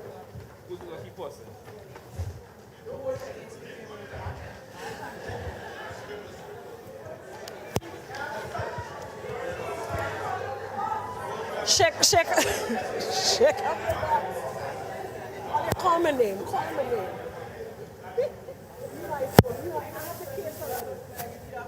I bought the case already.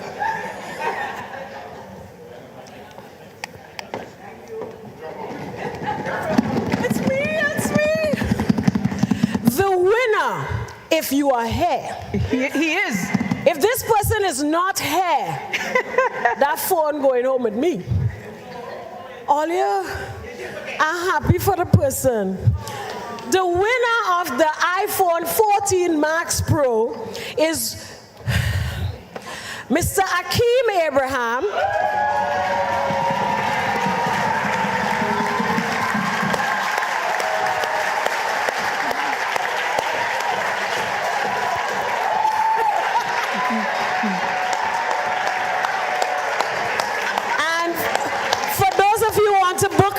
He's a musician, and well, he can give you your information. Akeem, congratulations, you're the winner of a new iPhone Max Pro 14. What did you tell people? And I told y'all, right? Did I not tell y'all? Y'all wasn't the one taking the information, huh?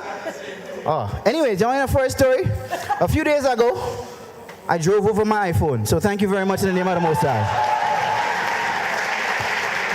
The Spirit was with you. Congratulations, Akeem. You're the winner of the iPhone 14 Max Pro.